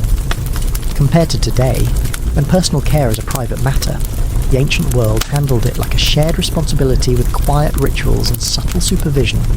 Some scholars argue that this practice also served another function. It gave women a moment to be still, to pay attention to themselves. In a world where expectations were constant and every movement watched, these few minutes of washing, oiling, and breathing quietly may have offered a kind of pause. Not quite peace, but close. And in the royal palace, even this had its hierarchy. Some women had better oils, more fragrant cloths, or thicker cushions to sit on. The highest ranked ones had silver basins, others made do with polished clay, but the process remained the same. From the queen down to her nieces, all followed it, and all were expected to treat it as sacred. Even the scents were carefully chosen. Floral notes were considered cooling. Earthier ones like myrrh and sandalwood were used when the body felt sore. Everything was part of a larger understanding of how body and spirit interacted. This wasn't just about hygiene, it was about maintaining balance, harmony.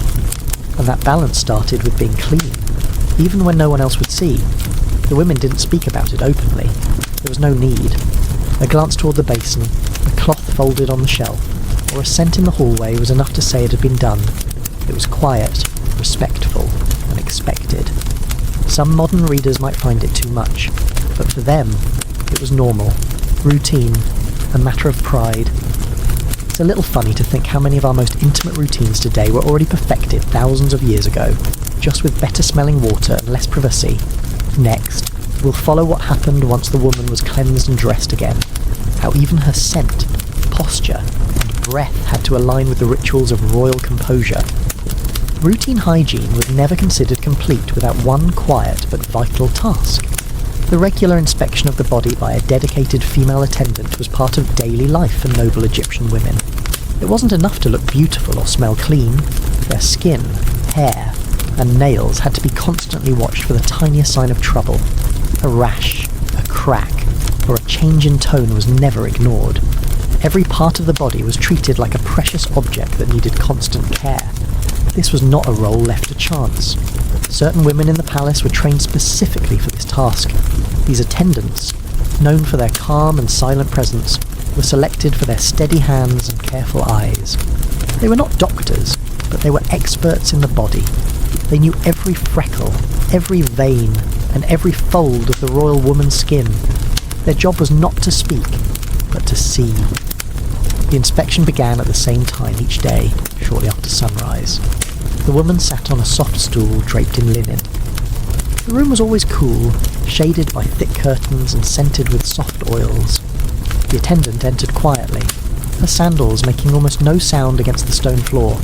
She carried a rolled cloth, a small jar of oil, and a polished wooden stick for note-keeping. She would bow once, then begin her work without a word. She started at the face, using a linen cloth lightly moistened with rose water. She wiped the forehead, cheeks, and chin. Her eyes scanned for any irritation or uneven tone. Redness, dryness, or blemishes were all noted. Then came the neck and shoulders. With smooth, slow motions, she examined the skin texture. If a patch of dryness was found, she applied a thin layer of honey balm. For bumps or roughness, she used a paste made from powdered herbs and called clay. The arms came next. Elbows were gently pressed. Wrists were turned. She checked the undersides of the forearms, where heat rash sometimes appeared. She touched nothing directly with her bare hands. Every contact was through cloth, oil, or a layer of balm. Her movements were steady, practiced, and without hesitation. She had done this hundreds of times, always in the same order, always without fuss. Honestly, it was like having a personal quality control inspector. For your skin, after the upper body, the legs were carefully reviewed, knees, shins, ankles, and even soles of the feet. A small rough patch was enough reason for treatment. She would apply a mix of oil and ground pumice with the tip of her cloth. The calluses were softened, not scraped. Nothing was rushed. The idea was not to fix problems in one day, but to prevent them from becoming worse over time. The goal was consistency. The fingers and toes were given special attention. Nails were inspected for cracks, dullness, or colour change. Each nail was polished using a tiny pad made from woven reeds. Then a drop of oil was applied at the base to protect the cuticle. Nails were neither long nor painted. Clean, smooth, and well-shaped was the standard. Sometimes, henna was used to tint them slightly red, but only for ceremonial days. Hair was the final part of the inspection. Whether real or artificial, it was always brushed gently from root to end.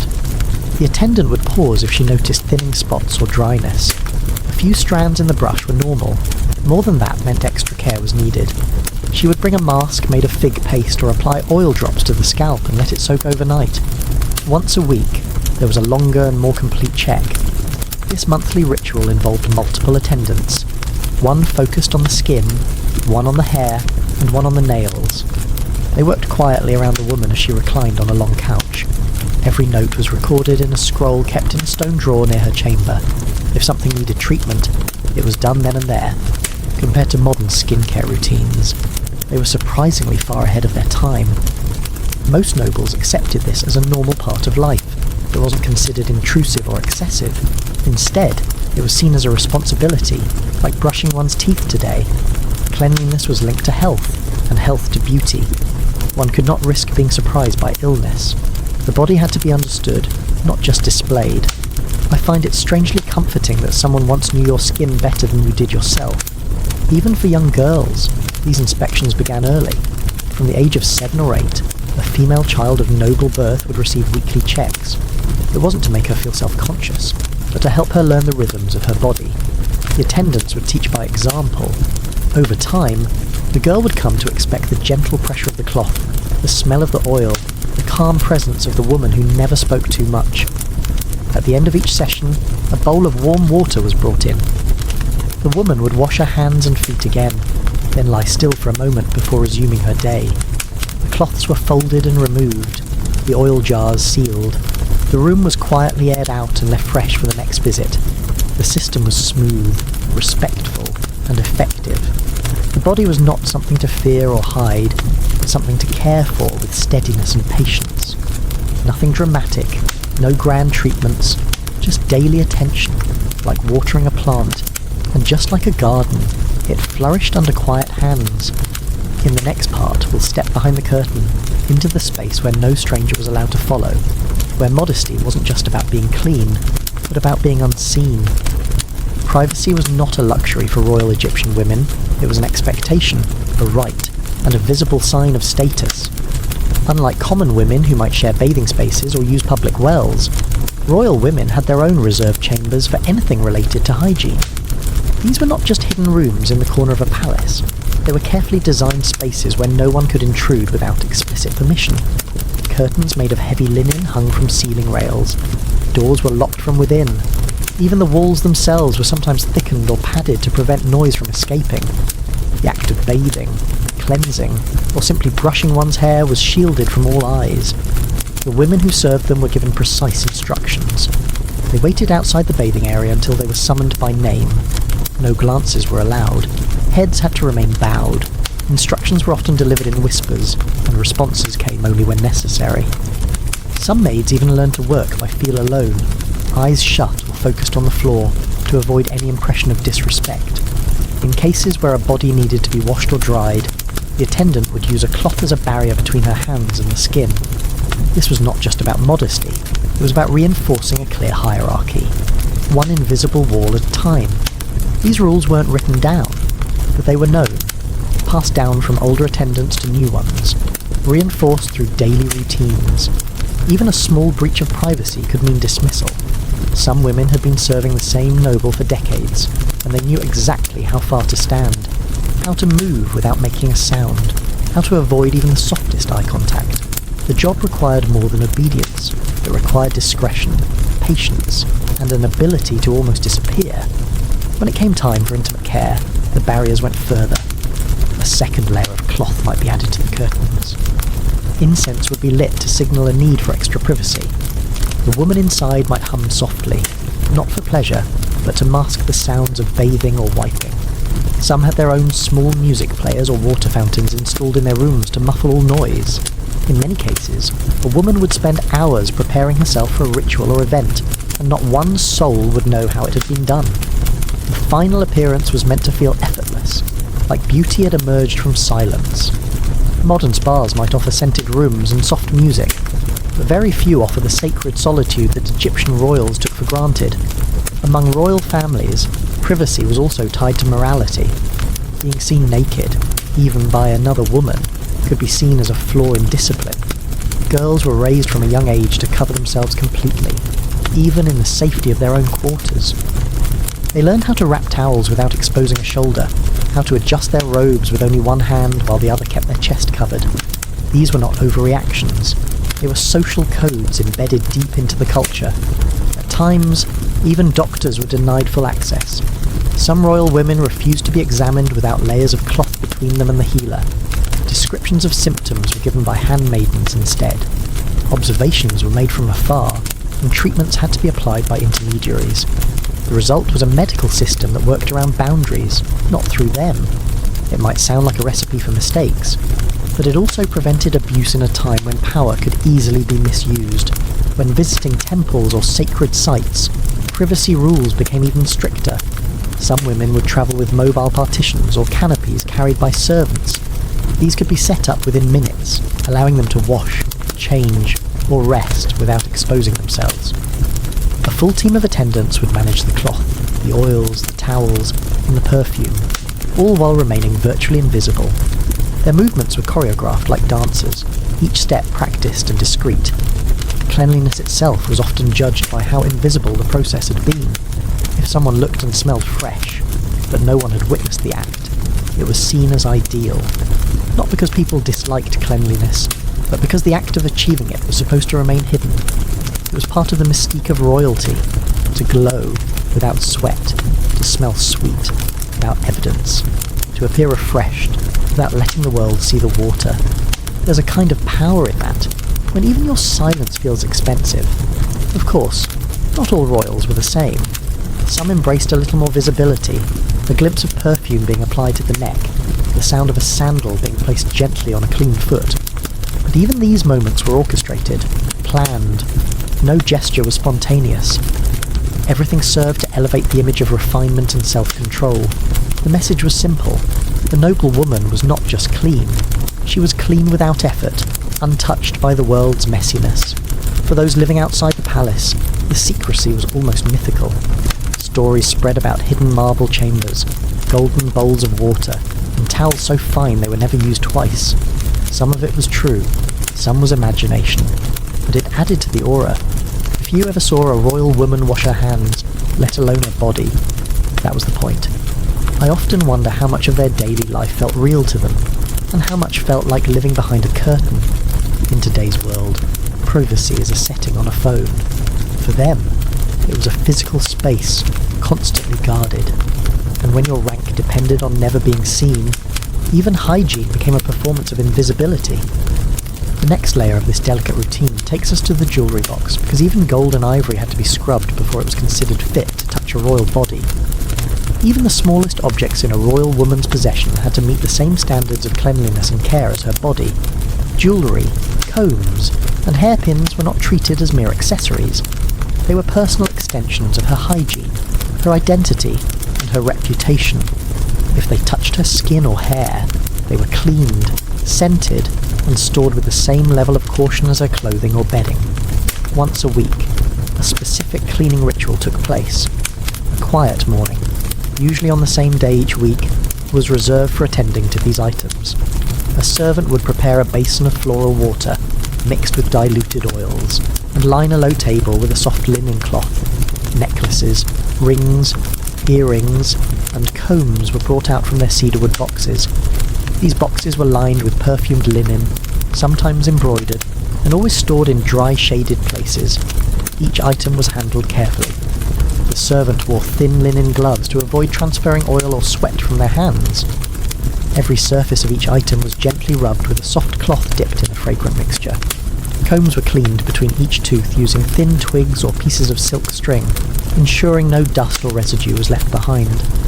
In a world without ultrasonic cleaners, a soft cloth and steady hands were the next best thing. This cleaning wasn't just about hygiene, it was about preservation. Gold could lose its shine if left dirty. Scents could mingle unpleasantly if oils from the skin were allowed to settle. Worse, an unclean comb could carry flakes or build up back into freshly cleaned hair, undoing hours of care. That risk was simply unacceptable. These objects were not mass-produced. A carved ivory comb might take weeks to make. A lapis lazuli pendant could be handed down through 3 generations. So cleaning them was as much a ritual of respect as it was of hygiene. When the servant finished, each piece was aired gently near a window to dry, then returned to its designated place. Some had individual cloth wraps, others fit into carved grooves inside the box. Each noble woman had her own preferred way of arranging her items. Some liked them, sorted by material. Others arranged them by use. But all shared the same rule: no one was to touch them unless assigned and trained. The dropped earring was not just an accident, it was an offence.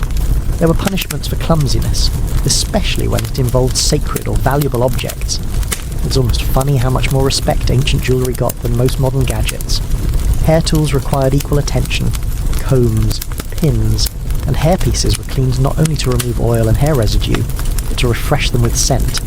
Before being stored, they were often wiped with a cloth dipped in rose oil or sandalwood. Then they were placed in a small pouch or drawer containing dried flowers or crushed resin. That way, when used next, They would already carry a faint fragrance. The scent mattered. A clean appearance was not enough. A noble woman's scent was part of how she was perceived. If her earrings smelled faintly of jasmine, if her hair comb left a trace of cedar, that wasn't accidental. It was curated. It was part of how she walked into a room. There's something strangely soothing about the idea of caring so deeply for tiny objects. It says a lot about their sense of order and beauty. These practices were often passed down from one generation to the next. A mother would teach her daughter how to hold a comb properly while cleaning it. She would explain which oils worked best with which stones. She might even gift her a box, already prepared with compartments, when the daughter reached a certain age. These objects were personal, yes, but they were also part of a shared female heritage. In larger households, there was sometimes a dedicated servant whose only task was to care for personal items. She knew which pieces belonged to whom, and she kept a log of cleaning days. She might be summoned to freshen an item before an important visit, or rescent a comb before bedtime. Her work was invisible but vital. The same logic applied across the household. Just as a royal woman's linens were washed regularly and her perfumes refreshed, her tools of adornment followed a pattern. The rhythm of hygiene extended from the skin to everything that touched it, and when done properly, it made the entire environment feel consistent, pleasant, and controlled. There were also times when cleaning took on symbolic meaning. During mourning or illness, certain jewellery was locked away and not touched. During festivals or renewal ceremonies, all items were brought out and cleaned as a sign of fresh beginnings. The act of cleaning became an emotional marker, tied not only to habits, but to major life events. Sometimes, entire sets of items were retired. A comb might be wrapped and buried with a relative. A ring might be stored forever after a divorce. And in each case, it wasn't simply discarded. It was honoured, handled, and cleaned one last time before being put away. It is remarkable to think how much attention was given to objects most of us would overlook. But in a culture where scent, order, and personal boundaries were held sacred, this level of care made sense. It wasn't just about wealth or pride. It was a kind of discipline, a kind of intimacy with the world around you. The care of jewellery and grooming tools reveals how Egyptian noblewomen extended their hygiene beyond the body. Their understanding of cleanliness included everything the skin touched, and that made their world feel more complete, more structured, and perhaps more thoughtful than our own. Next, we'll step into the world of public appearances and how hygiene played a role in how they sat, walked, and entered a room. When a major event approached, such as a temple ceremony or a royal wedding, the preparation for an Egyptian noblewoman did not start on the same day. It began days in advance, sometimes a full week before. Every surface of the body, every strand of hair, and every thread of clothing had to meet a higher standard. The goal was not only to be clean or presentable, it was to become an embodiment of sacred order, unmarred by dust, odour, or flaw. Royal women believed their physical appearance reflected not just their wealth, but their connection to the divine. Therefore, their hygiene rituals grew even more detailed before such moments. The process started with a full-body exfoliation. Attendants used pastes made from fine sand, crushed lotus seeds, and oil.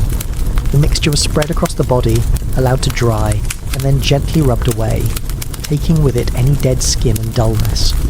The next step was bathing in perfumed water. For 3 consecutive days, the woman would immerse herself in warm infusions of cedar, frankincense, and myrrh. This wasn't a quick bath. She would sit in silence for nearly an hour, letting the scents penetrate every pore. Afterward, she was wrapped in warm towels and allowed to rest. The idea was to clean from the outside in and to soften every texture before the big day. On the second day, henna was prepared. The paste, dark and earthy, was applied to the fingers and toes, sometimes in intricate designs, but often just as a rich reddish-brown stain. The nails were cleaned, filed, and rubbed with oils before the henna was set. Once it dried, it left behind a soft sheen that made the hands appear both stronger and more delicate. The symbolism of henna went beyond beauty. It was tied to fertility, purity, and readiness. It is funny how in modern times people use nail polish for fashion. Well, back then, the colour on your fingers could mean a new chapter of life was beginning. Hair required its own treatment. Most royal women wore wigs made of tightly braided human hair or plant fibres, and these wigs were dyed in dark colours just before ceremonial events. Jet black was preferred. It created contrast against the pale linens and gold accessories. The dye was made from indigo or powdered minerals and applied by hand. After colouring, the wigs were dried on carved wooden stands in sunlight and lightly perfumed using sandalwood oil. These wigs were brushed with ivory combs, sectioned carefully, and sometimes decorated with gold clasps or floral pins. The body itself was not left untouched. After the 3 rounds of bathing, a final layer of oil was applied. This oil was made from almond or moringa seeds, mixed with powdered rose petals. It was massaged into the skin slowly, inch by inch. The scent lingered faintly, never overwhelming. The skin became soft, gleaming, almost luminous under candlelight. This careful layering of treatments made them glow not from makeup, but from consistency and discipline. On the morning of the ceremony, the garments were brought out. These were not everyday robes. They were made from fine linen, often bleached to a brilliant white and embroidered with metallic threads. Gold, bronze, and copper were used to stitch sacred patterns onto the borders. Some included symbols of Isis or Hathor. Others had geometric weaves that shimmered as the wearer moved. These garments had been stored in stone chests, with dried herbs and incense to preserve their freshness. Before wearing them, they were unwrapped by gloved attendants and aired in shaded courtyards. Each piece of jewellery had also been cleaned. Gold bracelets, heavy necklaces, gemstone rings, and detailed earrings were polished until no tarnish remained. The oils from human skin could dull these items quickly, so gloves were worn during the cleaning and handling. Jewels were matched to the outfit in advance, and no substitutions were made on the day of the event. Everything was planned with precision. From the weight of a necklace to the length of a hem, nothing was left to chance. Once dressed, the noblewoman would be inspected by a trusted older servant. This inspection was not judgmental. It was procedural. Wrinkles in the fabric would be smoothed. A clasp might be repositioned. If a hair had escaped its braid, it would be tucked back in place. This final look was quiet. The room was usually lit only by indirect light. No loud praise or commentary, just calm movements and final adjustments. There is something incredibly soothing about a moment when everything is ready and no one needs to speak. In some cases, perfumed smoke was released in the room just before the woman left. A small pan of glowing charcoal would be sprinkled with resin and herbs, allowing the scent to cling lightly to the clothing. This was especially important for weddings, where a bride was expected to carry a scent that lasted into the night. The perfume was not just for others to enjoy, it was a marker of ritual, a signal that the transition from ordinary to ceremonial had begun. On the day of the event, women often moved more slowly, not from nervousness, but from intention. Each gesture was calculated, each breath was steady. Their appearance was not just their own, it represented their family, their household, even their gods. In this way, the body became a sacred vessel, wrapped in fabric and protected by scent. It was not about seduction, it was about symbolism. I sometimes wonder whether they ever felt like themselves in those layers, or if they simply became the role they had prepared for. Compared to today's rushed showers and 5-minute makeup routines, their process feels like preparing to enter a holy space. And maybe the strangest thing is that all of this effort, all of this beauty, was meant to seem effortless. Soon, we'll look at what happened once the ceremonies were over, how all the glittering surfaces had to be gently wiped away, and the woman returned to quiet, clean simplicity. Cleanliness was never just a surface concern in the lives of Egyptian royal women. It wasn't merely about looking polished or wearing fine perfume. It was a language of its own. The quieter, more delicate, more fragrant a woman appeared, the more she was respected. Silence of scent, lightness of foot, purity of skin. These things didn't just indicate discipline, they indicated power. The cleaner she was, the more sacred she seemed, and the more sacred she seemed, the closer she stood to the gods, in a court full of perfumes, oils, and linen.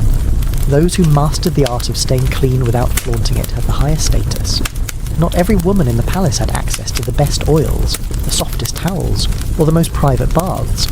But those in the highest ranks, especially queens and high priestesses, were known for a kind of quiet elegance.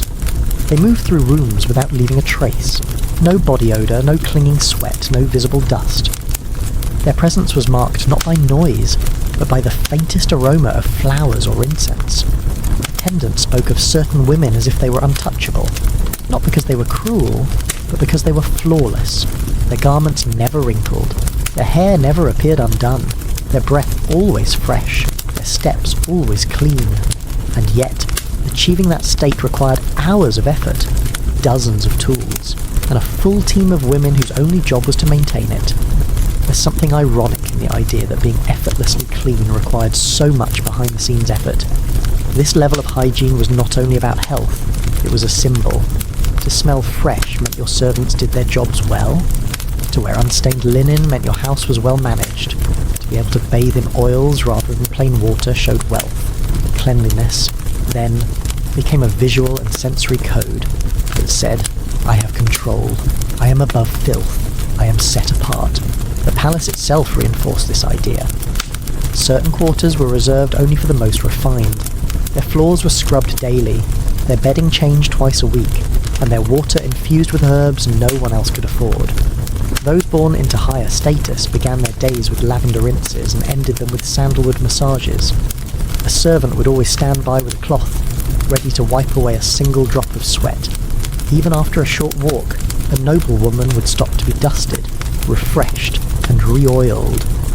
In our world of shared bathrooms and quick showers, the idea of being constantly attended to like this feels almost unreal. But for them, this was normal. It was expected. Women who fell short of these expectations could quickly lose favour.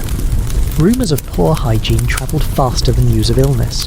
A single misstep, like a stained robe or a faint body odour, could stain a reputation for years.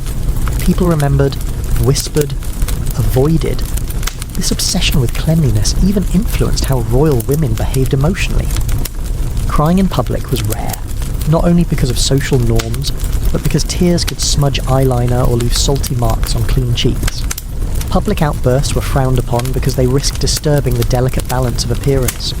Being well-groomed was tied to being in control. A woman who smelled sweet and moved gracefully was seen as calm, wise, and worthy of respect. It extended to personal relationships as well. Before seeing a guest, women would freshen their breath with mint or clove. Before a meeting, they might re-oil their hair or change into linen robes that had been rescented. Physical intimacy required even stricter preparation, with full body cleansing, perfuming, and attention to detail. Even behind closed doors, the expectation of cleanliness remained. To some extent, this constant care was empowering. It gave royal women a sense of order, ritual, and identity. They weren't just decorating themselves. They were claiming space. They were drawing lines around their bodies that no one could cross without permission. They made themselves untouchable in the best sense of the word, but it could also be exhausting. Maintaining this level of refinement took time, effort, focus, and it wasn't always about choice. A woman born into royal blood had no other way. She could not step out barefoot. She could not skip her oil massage. She could not wear the same robe 2 days in a row. Sometimes I wonder if they ever longed for the simple relief of being unclean without consequence. There's a quiet loneliness in being admired for how flawless you appear, because it means you're never allowed to be anything less. But still, most accepted the role.